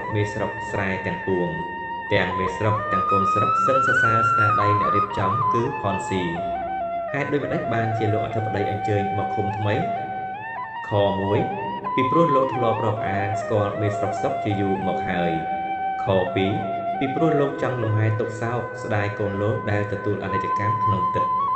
ខ3ពីព្រោះនាងបានយ៉ាងអបសពកើតទុកពេកណាស់មិនចេះអស់ចិត្តពីសុផាតអង្វរឪពុកឲ្យជូនមកបន្លប់ទុកឯស្រុកស្រែលុះដល់ពេលលោកបណ្ឌបាតលោកអធិបតីសេនានិងគ្រួសារលោកអញ្ជើញមកដល់មេស្រុកសុកនិងរាជជាច្រើនអ្នករត់ច្រវាត់ទៅធ្វើបដិសន្ធរៈរាក់ទាក់ចំពោះភ្ញៀវដោយសេចក្តីគួរសមលោកអធិបតីទទួលសាមគ្គីនិងអ្នកស្រុកទាំងអស់ទើបអញ្ជើញឡើងទៅលើផ្ទះលោកមេស្រុកសុកក្រឡេកមើលទៅក្នុងវងមនុស្សទាំងអស់មិនឃើញផនស៊ីទើបសួរទៅប្រពន្ធថា ឯងឃើញផនស៊ីទេមិនដេចវាមិនមកសំពះលោកចាខ្ញុំមិនបានឃើញវាតាំងពីព្រលឹមម្ល៉េះជំទប់សួរនៅចិត្តនោះឆ្លើយតបថាជំរាបលោកផនស៊ីវាប្រាប់ខ្ញុំពីព្រឹកព្រលឹមថាវាមិនស្រួលខ្លួនឥឡូវវាទៅសម្រាប់កម្លាំងទៅហើយលោកអធិបតីសេនាសួរថាកូនលោកមេស្រុកឬទៀនប្រុសទេវាជាស្មានខ្ញុំព្រះបាទស្រឡាញ់វាដូចកូនបង្កើតឲ្យគ្នាសម្រាប់កម្លាំងទៅចុះផនស៊ីប្រើពុតជាឈឺនិយាយប្រាប់ជំទប់សួរគ្រាន់តែជាការងារកិច្ចវេះពីទីជំនុំទេកាលណាភ្ញៀវមេស្រុកសុកបរិភោគអាហារស្រេចអ្នកទាំងអស់គ្នានិយាយនាំពាក្យពីការផ្សេងកំសាន្តលេងសប្បាយអ្នកភ្នំពេញនិយាយពីរបៀបអ្នករាជការរៀបចំទីក្រុងនិងប្រសាសន៍នៅបាយក្នុងលោកសន្និវិសនេះអ្នកស្រែនិយាយពីផល្លានុផលក្នុងស្រុកនេះនិងកសិកម្មរបស់ខ្លួននិយាយពីទឹកជំនន់និងទឹកភ្លៀងក្នុងរដូវឆ្នាំថ្មីហើយគ្មានភ្លេចសោះទេកិច្ចតាក់ទងធម្មជាតិទាំងឡាយនិងសាសនាបន្តិចភ្ញៀវនាំគ្នាចុះពីលើផ្ទះដើរលេងបែកគ្នាទៅជិតខាងភូមិម៉ានយ៉ានដើរតែម្នាក់ឯងតម្រង់ទៅឯវាលស្រែនាងសប្បាយនឹងអាកាសទូលាយស្រែនិងគុំស្រូវខៀវស្រងាត់និងសត្វយំទុំនៅគុំឫស្សីដើមត្នោតដុះត្រង់ភ្លឹងសម្លឹងទៅលើមេឃត្រូវជំនោរខ្យល់បក់មកម្ដងសូរស្លឹកចាស់រំដំគ្នាប្រាវខ្លះជ្រុះចាស់ដល់ដីឯស្លឹកខ្ចីក៏មានជ្រុះខ្លះដែរគួរឲ្យវិវេកពេកណាស់នឹកអណយអធមដល់បុគ្គលដែលនៅបឋមវ័យនៅឡើយហើយមិនគួរនឹងមកដាច់ជីវិតសូន្យសងក្នុងទឹកទន្លេមេគង្គទឹកភ្នែកស្រក់តក់ពីភ្នែកនាងយកកូនកន្សែងមួយទ្រាប់អង្គុយក្រោមម្លប់ត្រឆេនៃគុំឫស្សីដៃមួយនាងទ្រចង្កាងើយឡើងលើប្រឹងសម្លឹងមេឃដៃមួយទៀតនាងតោងកូនឈើនៅជិតនោះហាក់ទុកអាត្មានាងកុំឲ្យអណ្ដែតត្រសែតតាមគំនិតនាងទៅលើអាកាសវេហាដែលកល្យាននាងមើលទៅឃើញទូលាយឆ្ងាយអណែកពីពោះសធាដែលនាងនារីទីពឹងនៅសំណាងលោកលួចដើរតាមនាងលុះមកឃើញនាងអង្គុយស្ងប់ស្ងាត់តែម្នាក់ឯងក៏ម្នីម្នាដើរទៅជិតនាងភ្ញាក់ព្រឹកសំណាងនិយាយនាងស្រុកស្រែដែលស្ងាត់យ៉ាងនេះកោតតែមនុស្សគេចេះរស់នៅកើតដែរបើជាបងវិញបងមិនចេះនៅស្ថិតស្ថេរជារកាយូរលងទេនាងឥតស្ដីអ្វីមួយម៉ាត់សំណាងនិយាយទៀតថាមើលទៅនាងហាក់អបសុខណាស់ចាខ្ញុំសប្បាយណាស់សំណាងលើពាក្យមួយម៉ាត់នេះពីរោះដូចសៀងដូរតន្ត្រីទៅប្រែសម្ដីនាងគឺបនព្រេងយើងពីមុនមកកសាងចូលគ្នាច្រើនណាស់ទើបជានេះយើងនឹងបានជួបគ្នាជាគូគាប់ចិត្តតទៅសំណាងរងចាំមួយស្របក់ពំលឺនាងឆ្លើយទើបញញឹមប្រព្រឹមខិតចូលចិត្តនិយាយទៀតថាអូនយើងនឹងបានគ្នាជាគូមូលមិត្តមេត្រីបើអូនពុំយល់អ្វីសូមនាងមេត្តាឲ្យបងសូមថាភ័ក្រនួនអ្នកយ៉ាងស្ម័គ្រស្មោះនិយាយហើយក៏លោទៅនាងច្រានមិនដេចធ្វើដូច្នេះពិតមែនតែឪពុកម្ដាយខ្ញុំឲ្យខ្ញុំទៅអ្នកប៉ុន្តែយើងមិនទាន់រៀបអាពាហ៍ពិពាហ៍នឹងគ្នាទេយើងនៅស្រុកខ្មែរតោងតែកាន់ទំនៀមទម្លាប់ខ្មែរនាងដើរចេញសំណាងដើរតាមដែរនាងចេញផុតពីគុំឫស្សីស្រាប់តែឃើញសុផាតនៅបង្កើចិត្តនោះនាងស្រែកថាបងសុផាតសុផាតឈរត្រង់ខ្លួនបើកភ្នែកធំដោយនាងស្មានថាជាខ្មោចសុផាតឡងក្បាលនាងឡើងព្រឺនាងខ្ទប់មុខមិនហ៊ានមើលខ្មោចឡងហើយដួលគ្រប់លើដីសុផាតគេចបាត់ពីទីនោះភ្លាមសំណាងរត់ទៅហៅអ្នកស្រុកស្ទុះឆោតឡើងមកនាងដឹងខ្លួននិយាយពាក្យរវើរវាយបងសុផាតខ្ញុំឃើញខ្មោចបងសុផាតមកលេងខ្ញុំអំបញ្ញមិញកាលដែលនាងក្រឡេកឃើញសុផាតនាងស្មានថាជាខ្មោចសុផាតមកលងនាងដោយនាងរលឹកណាស់ធ្លាប់មកហៅឈ្មោះភ្លាមប៉ុន្តែដល់មកនឹកឃើញថាជាខ្មោចសេចក្តីខ្លាចមកបញ្ញាក់នាងឲ្យភ័យញ័រដួលមួយរំពេចលោកអធិបតីសេនាមកគ្រាកូនបង្គាប់ឲ្យអ្នកស្រុកយកអង្គរមួយក្តាប់មកជូនលោកទើបលោកបាចហើយមានប្រសាសន៍ខ្លាំងសុផាតបើឯងចែកឋានទៅហើយកុំមកលងពេញអូនអីយកអង្គរនេះទៅឲ្យឆ្ងាយពីយើងទៅបើឃ្លានណាស់សឹមយើងសែនឲ្យស៊ីម៉ានយ៉ាននៅតែទន្ទិញសុផាតបងសុផាតលោកអធិបតីភ័យជាខ្លាំងបបួលប្រពន្ធកូនលាលោកមេស្រុកវិលត្រឡប់ទៅភ្នំពេញវិញនៅក្នុងភូមិថ្មគេបាត់ដំណឹងសូនពីផនស៊ីតាំងតែពីថ្ងៃទទួលលោកនិមន្តធំជំពូក 9 មកដល់ផ្ទះហើយនាងម៉ានយ៉ានៅតែទន្ទិញឈ្មោះសុផាតអាហារអ្វីក៏នាងមិនព្រមទទួលពេលគេងនាងគេងមិនលក់ឪពុកម្ដាយធរនាងនាំនាងទៅមើលកុនទៅមើលល្ខោននាងនៅតែរវើរវាយសុផាតបងសុផាតលុះរៀបសែនព្រេនស្រេចជា2 ដងជា3 ដង នាងបានយ៉ាងនៅតែមិនទាន់បាត់រវើរវាយយូរបន្តិចមកទើបនាងបានស្រាងខ្លួនឪពុកនាងអជាខ្លាំងក៏ឲ្យដំណឹងទៅឪពុកម្ដាយសំណាងខាងប្រុសជួនកំណត់វេលាការនៅថ្ងៃ11រោចក្នុងខែកដិកនៅគេហដ្ឋានលោកអធិបតីសេនារោងពិធីធ្វើហៅជាស្រេចគេហែកូនកំឡោះមកចូលរោងពីព្រលឹមពេលល្ងាចរៀបសូត្រមន្តលៀងភ្ញៀវដល់មកពាក់កណ្ដាលអត្រានាងម៉ាយ៉ាមកគិតថាសេចក្តីបំណងរបស់អញមិនឲ្យបាត់បង់ទេនាងនិយាយនឹងអ្នកតែងខ្លួនម្នាក់បងជូនខ្ញុំទៅបត់ជើងបន្តិចយីទៅបត់ជើងឯណាឯបង្គន់មាត់ទន្លេខ្ញុំមិនហ៊ានជូនទៅទេងងឹតណាស់រកតែងងឹតនឹងហើយជាការស្រួលហើយសមនឹងខ្មាស់គេដែលនៅពីពេញអ្នកតែងខ្លួនក៏ព្រមនាងទាំងពីរចុះតាមជណ្ដើរក្រោយម៉ានយ៉ាប្រដាប់មាសពេជ្រពេញទាំងខ្លួនលុះដើរទៅជិតដល់បង្គន់នាងនិយាយប្រាប់អ្នកតែងខ្លួនថាបងដែលចាំខ្ញុំត្រង់នឹងហើយខ្ញុំដើរតែម្នាក់ឯងបានហើយអ្នកតែងខ្លួនក៏ធ្វើតាមបង្គាប់នាងដើរទៅជិតបង្គន់មាត់ទន្លេលើកដៃទាំងពីរឡើងលើលោតព្រមទៅក្នុងទឹកកំពុងហូរខ្លាំងទៅសមុទ្រស្រុកចិននាងម៉ានយ៉ាសម្លាប់ខ្លួនក្នុងទឹកដោយនាងនឹកឃើញថាសុផាតដូរទឹកស្លាប់ដោយសារនាងនាំបង្កើតកម្មគ្រោះម្យ៉ាងទៀតនាងមិនចង់យកប្តីដែលនឹងរងាប់សេចក្តីអាឡោះអាល័យនាងពីប្រុសកំសត់កត់ចងចិត្តចាំនឹងនាងជំពូក10អ្នកស្អាងខ្លួនដែលជួននាងម៉ានយ៉ាទៅដោះទុកសត្វលុះអង្គុយចាំនាងយូរពេកក៏តាមរកមើលនាងក្នុងបង្គន់ក៏មិនឃើញទើបភិតភ័យតកមារត់មកប្រាប់ឪពុកម្ដាយនាងជួបជុំនឹងភ្ញៀវគ្រប់គ្នាថានាងពឹងខ្លួនឲ្យជូនទៅបង្គន់ហើយស្រាប់តែមិនឃើញចេញពីបង្គន់មកវិញលោកអធិបតីសេនានិងញាតិការទាំងប៉ុន្មានសង្ឃឹមថានាងនឹងវិលត្រឡប់មកវិញប៉ុន្តែសេចក្តីសង្ឃឹមនោះខុសស្រឡះនាងម៉ានយ៉ាមិនឃើញមកសោះពីបង្គន់លោកស្រីសង្ស័យណាស់ក៏បង្គាប់មនុស្សម្នារកតាមមាត់ទន្លេបំភ្លឺភ្លើងប្រងព្រាតរកមិនឃើញបន្តិចមនុស្សក្រៅអើឆោឡោឡើងសម័យខ្លួនខាងស្រីរត់ទៅណាបាត់ខ្លះថាប្រហែលនាងមិនស្រឡាញ់ប្តីទេដឹងបានជារត់បាត់ខ្លះថាក្រែងខ្មោចទឹកទាញជើងទម្លាក់ក្នុងទឹកទេដឹងខ្លះឆ្លើយកាត់ថាកុំនិយាយក្តីក្តាស់គេកំពុងមានមង្គលមិនដែលមានកូនគេអ្នកមានពូជពងបានប្តីស័ក្តិសមនឹងគេហើយដាច់ឡាយថាមិនស្រឡាញ់ម្យ៉ាងទៀតខ្មោចទឹកណាហ៊ានមកទីមនុស្សបន្តិចទៀតគង់តែឃើញនាងត្រឡប់មកវិញទេឥតឃើញនាងត្រឡប់មកវិញអ្នករាល់គ្នាសង្ស័យខ្លាំងនឹងនាងធ្លាក់ទឹកបន្តិចអ្នកណាប្រសពដូចរាវក្នុងទឹកអ្នកណាប្រសពបងសំណាញ់ទាញសំណាញ់មកបងមួយរំពេចរកនាងម៉ានយ៉ាមិនឃើញព្រឹកឡើងនៅផ្ទះលោកអធិបតីសេនាដែលមនុស្សធ្លាប់តែពីម្សិលសើចញញឹមញញែមដែលសប្បាយនឹងស្ដាប់សពចម្រៀងភ្លេងលេងបទយ៉ាងពីរោះស្រាប់តែស្រងោតស្រងាត់គ្រប់គ្នា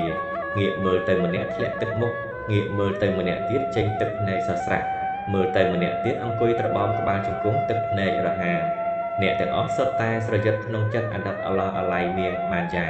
អ្នកស្រុកដឹងជាក់ថាម៉ានយ៉ាស្លាប់ក្នុងទឹកម៉ានយ៉ាមិនស្លាប់វេលាដែលនាងលោតទៅក្នុងទឹកទន្លេមានទូកអ្នកនេសាទត្រីម្នាក់អមមកដល់គេឃើញដូច្នេះគេស្ទុះលោតទៅស្រង់នាងភ្លាមនាងផឹកទឹកឆ្អែតសន្លប់មិនដឹងខ្លួនគេលើកនាងដាក់លើទូកនាងនៅតែមិនដឹងខ្លួនទើបគេប្រញាប់ឆ្លងទៅត្រៃម្ខាងឯភូមិច្បារអំពើមួយរំពេចលុះអ្នកអំទូកមកដល់ផ្ទះគេកាលណាគេស្រែកភ្លាមសំឡាញ់អើយចុះមកជួយអញបន្តិចមានប្រុសកំឡោះម្នាក់ស្ទុះចុះរហ័សពីលើផ្ទះមានអសន្នអ្វីអញទៅបងត្រីអញឃើញព្រិលមនុស្សម្នាក់លោតមុជទៅក្នុងទន្លេអញស្រង់រឿងមកឯងជួយអញផងយើងនឹងខំជួយយកជីវិតអ្នកនោះស្រីឬប្រុសអញមិនដឹងថាជាស្រីឬប្រុសទេងងឹតណាស់រកមើលមិនយល់ទេអ្នកទាំងពីរនាំគ្នាពពីមពពើផ្សែងនាងម៉ានយ៉ាឡើងទៅលើផ្ទះចង្កៀងប្រទីបតូចចាំងពន្លឺព្រឹមក្នុងផ្ទះអ្នកសែងទាំងពីរឃើញច្បាស់ជារូបស្រីប្រដាប់ដោយមាសពេជ្រពេញទាំងខ្លួនលាន់មាត់ទាំងពីរស្រីទេតាអ្នកនេសាទយកចង្កៀងមកជិតមនុស្សប្រុសកំឡោះស្រាប់តែស្រែកឡើងម៉ានយ៉ាអូនបងកូនលោកអធិបតីឬនឹងហើយនាងនៅតែមិនដឹងខ្លួនអ្នកទាំងពីរលើកនាងរលាក់ឲ្យធ្លាក់ទឹកទើបដាក់ផ្ដេកវិញចាប់ដៃគ្រវីចុះឡើងរកភ្លើងមកកម្ដៅនាងបន្តិចនាងដឹងខ្លួននាងបើកភ្នែកស្រាប់តែឃើញសុផាតទើបវាចាខ្សាវសុផាតឬម៉ានយ៉ាអូនបងខ្ញុំសម្មានថាអ្នកបងស្លាប់បាត់យូរណាស់មកហើយបងរស់នៅតែរាល់ថ្ងៃអញ្ជើញអូនសម្រាប់កម្លាំងទៅណាកែវទម្រាំនាងភ្ញាក់ឡើងនាងមានកម្លាំងនឹងនិយាយរឿងប្រាប់បងបន្តិចនាងម៉ានយ៉ាខំធ្វើលក់ដើម្បីឲ្យមានកម្លាំង សុផាតក្រោយដែលនាងម៉ាន់យ៉ានដួលសន្លប់នៅភូមិថ្មអ្នកគេចវេះពីផ្ទះមេស្រុកសក់មកនៅភូមិច្បារអំពៅមកសូមសំណាក់និងសម្លាញ់អ្នកម្នាក់ឈ្មោះថារកជាអ្នកនេសាទត្រីពីដើមរៀនអក្សរនៅវត្តឧណាឡោរកក៏ព្រមទទួលសុផាតឲ្យនៅជាមួយសុផាតបាននិយាយរឿងសពគ្រប់ប្រាប់បានផ្ដាំឲ្យជួយបំបត្តិឈ្មោះខ្លួនគួននៅក្នុងផ្ទះរកក៏បានធ្វើតាមសុផាតនិយាយប្រាប់នាងរកអោបងនាងនេះជាកូនចិញ្ចឹមលោកអធិបតីសេនា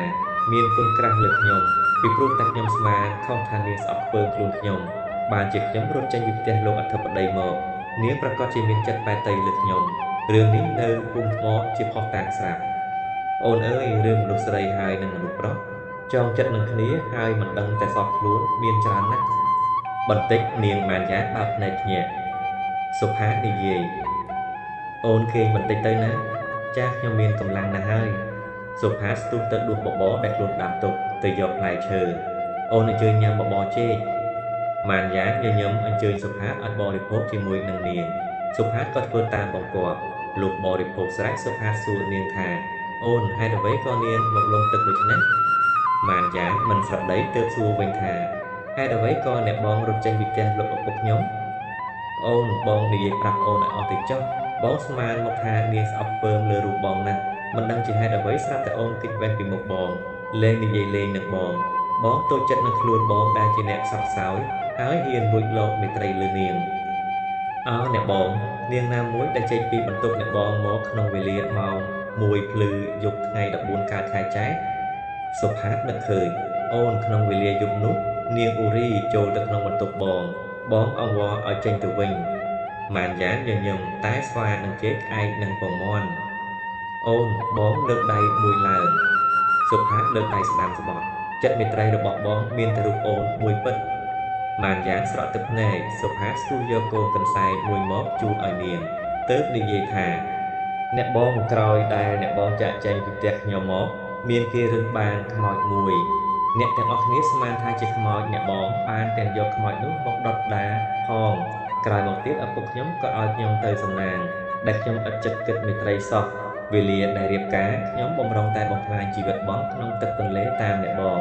ដែលខ្ញុំស្មានថាជាលោកទឹកស្លាប់យូរមកហើយដោយសារប្អូនសុផាតស្ទុះទៅអោបម៉ានយ៉ានយំទាំងពីរនាក់នេះគឺបងព្រេងយើងនារ៉និយាយថាខ្ញុំចេញទៅលក់ត្រីសិនជំពូក11យើងមិនបាច់ឆ្ងល់ទេម៉ានយ៉ាននិងសុផាតបានជួបគ្នាក្នុងវេលាពេលនោះឯងអ្នកទាំងពីរមូលមេត្រីជាគូឥតអ្នកឯណាមួយដឹងក្រៅពីនារ៉នេសាទត្រីអោប្រសិនណាជាលោកអធិបតីដឹងដំណឹងវិញអោប្រសិនណាជាសំណាងដឹងដំណឹងវិញអ្នកទាំងពីរតែងបារម្ភត្រង់នឹងណាស់ថ្ងៃមួយសុផាតនិយាយទៅម៉ានយ៉ានថាអូនបងស្រុកច្បារអំពៅនៅនឹងច្រមុះស្រុកភ្នំពេញគេថាដំរីស្លាប់យកចង្អេរមកបាំងឯណាចិត្ត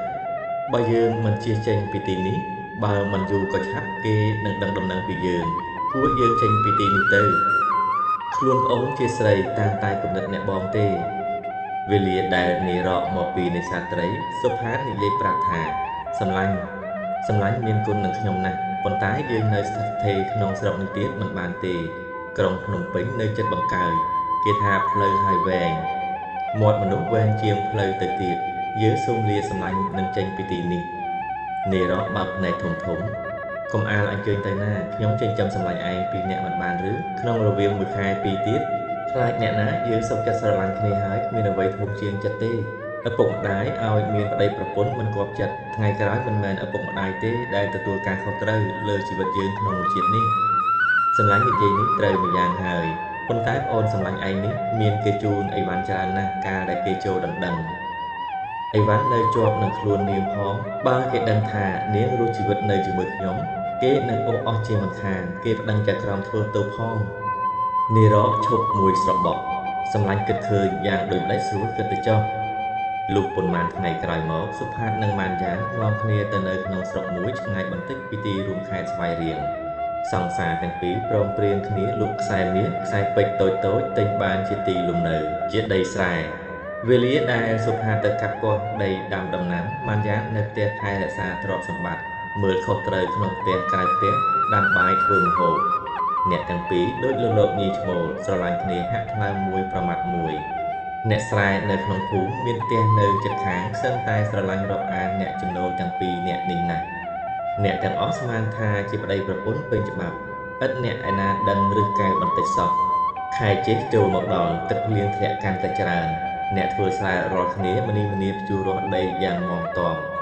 សុផាតក៏ធ្វើដូចអ្នកទាំងពួងដែរប៉ុន្តែវេលានៅព្រោះស្រូវស្រាប់តែពិនិត្យទៅឃើញថាខ្វះពូជស្រូវក៏និយាយទៅសង្សារថាកែវបងឥឡូវយើងត្រូវការទិញពូជស្រូវទៀតទៅគ្រប់គ្រាន់តើយើងត្រូវធ្វើដូចម្តេចបើយើងមានប្រាក់យើងទិញផ្ទះទិញដីទិញរបស់ប្រើប្រាស់ចិត្តអស់ទៅហើយគ្រឿងមាសពេជ្រតូចៗយើងលុបគ្មានសល់អ្នកបងចិញ្ចៀនពេជ្រខ្ញុំមានតម្លៃថ្លៃណាស់ក្នុងស្រុកនេះឥតអ្នកណាហ៊ានទិញទេអ្នកបងប្រថុយអញ្ជើញទៅភ្នំពេញចុះយកចិញ្ចៀននេះទៅលក់ឲ្យដល់ហាងក្លឹងដែលនៅមាត់ទន្លេធ្លាប់ទទួលទិញមាសពេជ្រពូជស្រូវមិនថ្លៃប៉ុន្មានទេអូនចាស់ទេខ្ញុំចង់បានប្រាក់ឲ្យច្រើននឹងទុកចាយវាយទៅថ្ងៃក្រោយទៀតអ្នកបងអញ្ជើញទៅភ្នំពេញចុះប៉ុន្តែប្រយ័ត្នបន្តិចបើដូច្នោះស្អែកបងនឹងចេញទៅលុះព្រលឹមឡើងសុផាតនឹងធ្វើដំណើរចាកចេញពីដួងជីវិតអ្នកដោយអ្នកមិនចង់ឃ្លាតឃ្លាចេញឆ្ងាយសោះអ្នកមានចិត្តអាឡោះអាល័យក្រៃពេកណាស់អ្នកនិយាយថាអូនបងដែលធ្វើដំណើរនេះតោងធ្វើច្រើនដំណាក់ណាស់ពីព្រោះបងត្រូវជៀសវាងស្រុកប្រជុំជនបងនឹងដើរទៅឡើងឡានឲ្យហួសពីទីផ្សារបងនឹងចុះពីលើឡានមុននឹងដល់ស្ពានបាសាក់គិតទៅដំណើរបងយូរណាស់យ៉ាងតិច4 ឬ 5 ថ្ងៃដូច្នេះបើប្រសិនណារោគាព្យាធិអ្វីមកបៀតបៀនដល់ប្អូនជួបអូនរកពេទ្យចេះវិទ្យាបារាំងមើលជំងឺនាងកុំបណ្តែតបណ្ដោយឲ្យគ្រូផ្ដេសផ្ដាស់មើលម្យ៉ាងទៀតមនុស្សចាស់ចាស់នៅក្នុងភូមិជួបអូនខំយកចិត្តគេបើមានអសន្នអ្វីអ្នកនេះឯងហើយជាញាតិរបស់យើងនាងម៉ាញាស្ទុះទៅអោបអ្នកប្រុសថ្លៃចាអ្នកបងអ្នកទាំងពីរឈរប្រអោបគ្នានាងម៉ាញ៉ាដេកក្បាលទៅលើទ្រូងសង្សារអ្នកប្រុសជ្រងសក់នាងចាប់ទាញអង្អែលសក់អង្អែលខ្នងអង្អែលថ្ពាល់មានទឹកភ្នែករលីងរលោងរាល់គ្នានាងម៉ាញ៉ាស្រដីទាំងទង្គឹសពួលក្នុងចិត្តអ្នកបងអញ្ជើញទៅប្រយ័ត្នតាមផ្លូវឲ្យមែនតែនអ្នកទាំងពីរមិនចាំឃ្លាតឃ្លាពីគ្នាសោះប៉ុន្តែវាទាស់តែត្រឹមទាល់បន្តិចសុផាតប្រដាប់ដោយខោអាវដូចអ្នកស្រែធម្មតាគឺពាក់ខ្មៅហាមធំអាវចិនខោចិនខ្មៅយ៉ាងជំនុំស្ពាយបង្វិចតូចមួយដើរបៀងបារីស្លឹកសង្កែកាន់ជំនួញនៅនឹងដៃនាងម៉ានយ៉ានជួនដំណើរសង្សារលុះត្រាតែហួសវាលវែងមួយទើបត្រឡប់មកវិញទេនាងមិនទាន់ត្រឡប់មកព្រាមទេនាងឈរក្រោមដើមត្នោតមើលទៅប្តីដែលដើរកាន់តែឆ្ងាយទៅលឹមបន្តិចលិចបាត់ក្នុងកំពតព្រៃនាងស្រក់ទឹកភ្នែកអាណិតប្រុសកល្យានលុះវិលផ្កាមកផ្ទះវិញនៅស្ងប់ស្ងាត់ត្រមោចឯកាតែម្នាក់ឯងនាងឲ្យធូប3សរសៃសំពះបន់គុណបុណ្យឲ្យជោគជួយប្តីនាងនិយាយពីសុផាតវិញអ្នកដើរបណ្ដាងាកមើលមកប្រពន្ធបណ្ដាលុះត្រាតែទៅឆ្ងាយងាកមើលមិនឃើញអ្នកនឹកមកដល់ប្រពន្ធនៅតែម្នាក់ឯងអ្នកនឹកប្តីកំសត់កំរនឹងអ្នកអស់កម្លាំងនឹងឈានជើងដើរទៅមុខទៀតសឹងតែពុំបានបន្តិចអ្នកដើរមកដល់ផ្លូវថ្នល់ចម្ងាយពីផ្សារស្វាយរៀងចំនួន10 គីឡូម៉ែត្រ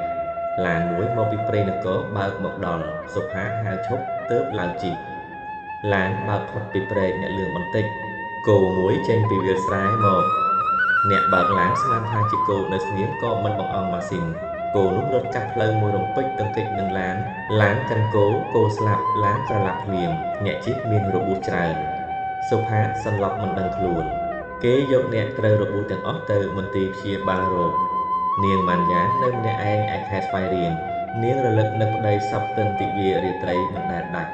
ចាំមើលផ្លូវប្តីក្រឃើញមកដល់កើតមានបារម្ភខ្លាំងថ្ងៃមួយនាងឈឺចាប់ខ្លាំងក្នុងក្បាលក្តៅខ្លួនញ័រចំប្រោះអស់ទាំងកាយបាយទឹកចំណីចំណុកនាងអាស្រ័យពុំបានចាស់នៅជិតខាងគេមកជួយរកថ្នាំឲ្យនាងរោគមិនជឿសោះជំងឺនៅតែដដែលនាងសួរមនុស្សចាស់ម្នាក់លោកតានៅស្រុកយើងមានពេទ្យបារាំងទេមានចៅប៉ុន្តែតោងឡើងទៅផ្សារហើយចាស់ខ្ញុំចង់ឲ្យគ្រូពេទ្យមើលរោគខ្ញុំលោកតាអាណិតរកពឹងអ្នកណាឲ្យគេទៅអញ្ជើញលោកគ្រូពេទ្យមកបានទេមានអីចៅនាងយកប្រាក់ពីហោប៉ៅអាវហុចជូនទៅលោកតាចាស់នេះសោះហុយអ្នកទៅតាមពេទ្យតាចាស់ក៏អញ្ជើញទៅបាត់ចំនួន5 ម៉ោងក្រោយមកគ្រូពេទ្យអញ្ជើញមកដល់គ្រូពេទ្យនឹកអស់ចានៅផ្ទះនាងម៉ាន់យ៉ាដែលមិនមានសន្តានដោយផ្ទះអ្នកស្រែទាំងពួងសោះរបៀបរៀបចំទាំងអស់គឺរបៀបយ៉ាងចំណាស់របស់អ្នកក្រុងជាន់ខ្ពស់លុះឃើញមុខអ្នកជំងឺគ្រូពេទ្យស្គាល់ជាក់នឹកថានាងដែលរៀបការនឹងសំណាងសម្លាញ់អញទេតា លោកពិនិត្យអាការៈរោគស្រេចគ្រូពេទ្យនិយាយថាអ្នកជំងឺនេះខ្ញុំមើលមិនបានទេខ្ញុំនឹងបញ្ជូនអ្នកទៅភ្នំពេញឲ្យគ្រូពេទ្យមើលចាខ្ញុំមិនទៅភ្នំពេញទេខ្ញុំសួរមើលបន្តិចនៅទីនេះហើយទេអ្នកមិនអញ្ជើញទៅមិនបានទេជំងឺនេះទុកយូរប្រកាសជាមិនបានក្រោយមកនាងព្រមឲ្យគ្រូពេទ្យបញ្ជូននាងទៅភ្នំពេញនាងក៏អាស្រ័យមើលជំងឺនៅផ្ទះពេទ្យឯភ្នំពេញគ្រូពេទ្យសរសេរសំបុត្រមួយទៅសំណាងជាមិត្តរបស់ខ្លួនប្រាប់ពីរឿងខ្លួនដែលបានប្រទះនាងនៅខែស្វាយរៀងពីខ្លួនប្រើឧបាយកលបញ្ជូននាងទៅមន្ទីរព្យាបាលរោគឯភ្នំពេញលុះដឹងដំណឹងសពគ្រប់ហើយសំណាងញញឹមស្ងួតខំមាត់ដែលមានចិត្តគុំគួនខឹងនឹងនាងបានយ៉ាងជាច្រើនមេនេះវាធ្វើពុតអាក្រក់ណាស់តើដំណឹងនេះសំណាងផ្សាយទៅឪពុកម្ដាយខ្លួនជ្រាបភ្លាមពេលម៉ោង 5 កន្លះសំណាងរៀបចំខ្លួនស្លៀកពាក់ស្រេចទើបឡើងរទេះឡានបើកទៅផ្ទះពេទ្យលុះឡានបើកមកដល់មន្ទីរព្យាបាលរោគសំណាងបញ្ឈប់ឡានទើបលោតចុះដល់ដីមួយរំពេចដើរតម្រង់ចូលទៅបន្ទប់ស្រីសំណាងអើតមើលពីក្រែមួយទៅក្រែមួយមិនឃើញនាងសោះបន្តិចចោលកន្ទុយភ្នែកទៅគៀនជញ្ជាំងស្រាប់តែឃើញនាងម៉ាន់យ៉ានអង្គុយត្របោមក្បាលជង្គង់នឹកបំមេទៅប្តីសំណាងនឹកព្រួយថាវានោះណស្ទុះក្មេកគ្មានទឹកចិត្តយីខ្ញុំស្មានតែស្លាប់បាត់ទៅហើយនាងម៉ាន់យ៉ានឥតភ័យខ្ញុំមានវិញ្ញាណតែសប្ថ្ងៃសំណាងខឹងនាងស្រីការដែលខ្ញុំរៀបអាពាហ៍ពិពាហ៍នឹងនាងខ្ញុំចាយវាយមានប្រាក់ច្រើនណាស់មិនមែនខ្ញុំបង្គាប់ឲ្យអ្នកឯងចាយវាយមានប្រាក់ច្រើនទេយ៉ាងនឹងហើយប៉ុន្តែការដែលនាងឯងរត់ទៅនាងឯងបានយកមាសពេជ្រខ្ញុំដល់ទៅផងច្រើនណាស់ខ្ញុំនឹងជូនអ្នកវិញមិនខានសំណាងគុណមើលទៅនាងវេលាដែលខឹងមានឈាមក្រហមពេញទាំងមុខស្រស់ស្រពាំមុខគួរឲ្យចេតនាពេកណាស់សេចក្តីស្នេហារបស់សំណាងដែលរលត់ស្ងាត់សូន្យដរាបមកក៏ភ្ញាក់កម្រើកឡើងទៀតជាថ្មីសំណាងបន្ទន់សម្លេងធ្វើមុខប្រឹមប្រៃអូនបងមិនចង់បានប៉ុន្មានទេមានពេជ្រដែលបងជូននាងហើយចិត្តបងចងចាំនៅតែនឹងពៅ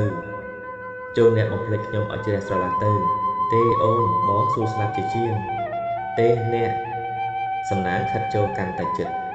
សុផាតដែលត្រូវគ្រូជិះឡានក្រឡាប់គេយកមកឲ្យដេកពេទ្យអ្នកដេកនៅថ្នាក់ជាន់ខាងលើរាល់តែល្ងាចអ្នកតែងចុះមកដីដើរលេងរំអើយទុកនឹកដល់ភរិយាវេលាដែលសំណាងនិយាយនឹងម៉ាន់យ៉ានអ្នកស្ដាប់សំឡេងប្រពន្ធអ្នកបានអ្នកស្ទុះទៅចិត្តស្រាប់តែឃើញប្រុសម្នាក់កំពុងអង្វរចិត្តនាងម៉ាន់យ៉ានវេលាណាក្រឡេកឃើញប្តីនាងស្ទុះម្នីទៅអោបប្តីដើររលឹកពេកណាស់សំណាងក្រញែងក្រញាំងស្ទុះទៅដែរប្រុសទាំងពីរឈរទល់មុខគ្នាខំមាត់តែសពខ្លួនឪពុកម្ដាយសំណាងបានផ្សាយដំណឹងពីម៉ាន់យ៉ានទៅលោកអធិបតីសេនា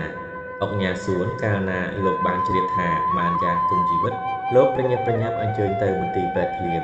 លុះមកដល់បន្ទប់នាងម៉ាន់យ៉ានស្រាប់តែក្រឡេកមើលទៅឃើញនាងឈរជិតសុផាតកំពុងតែចង់ប្រយុទ្ធនឹងសំណាង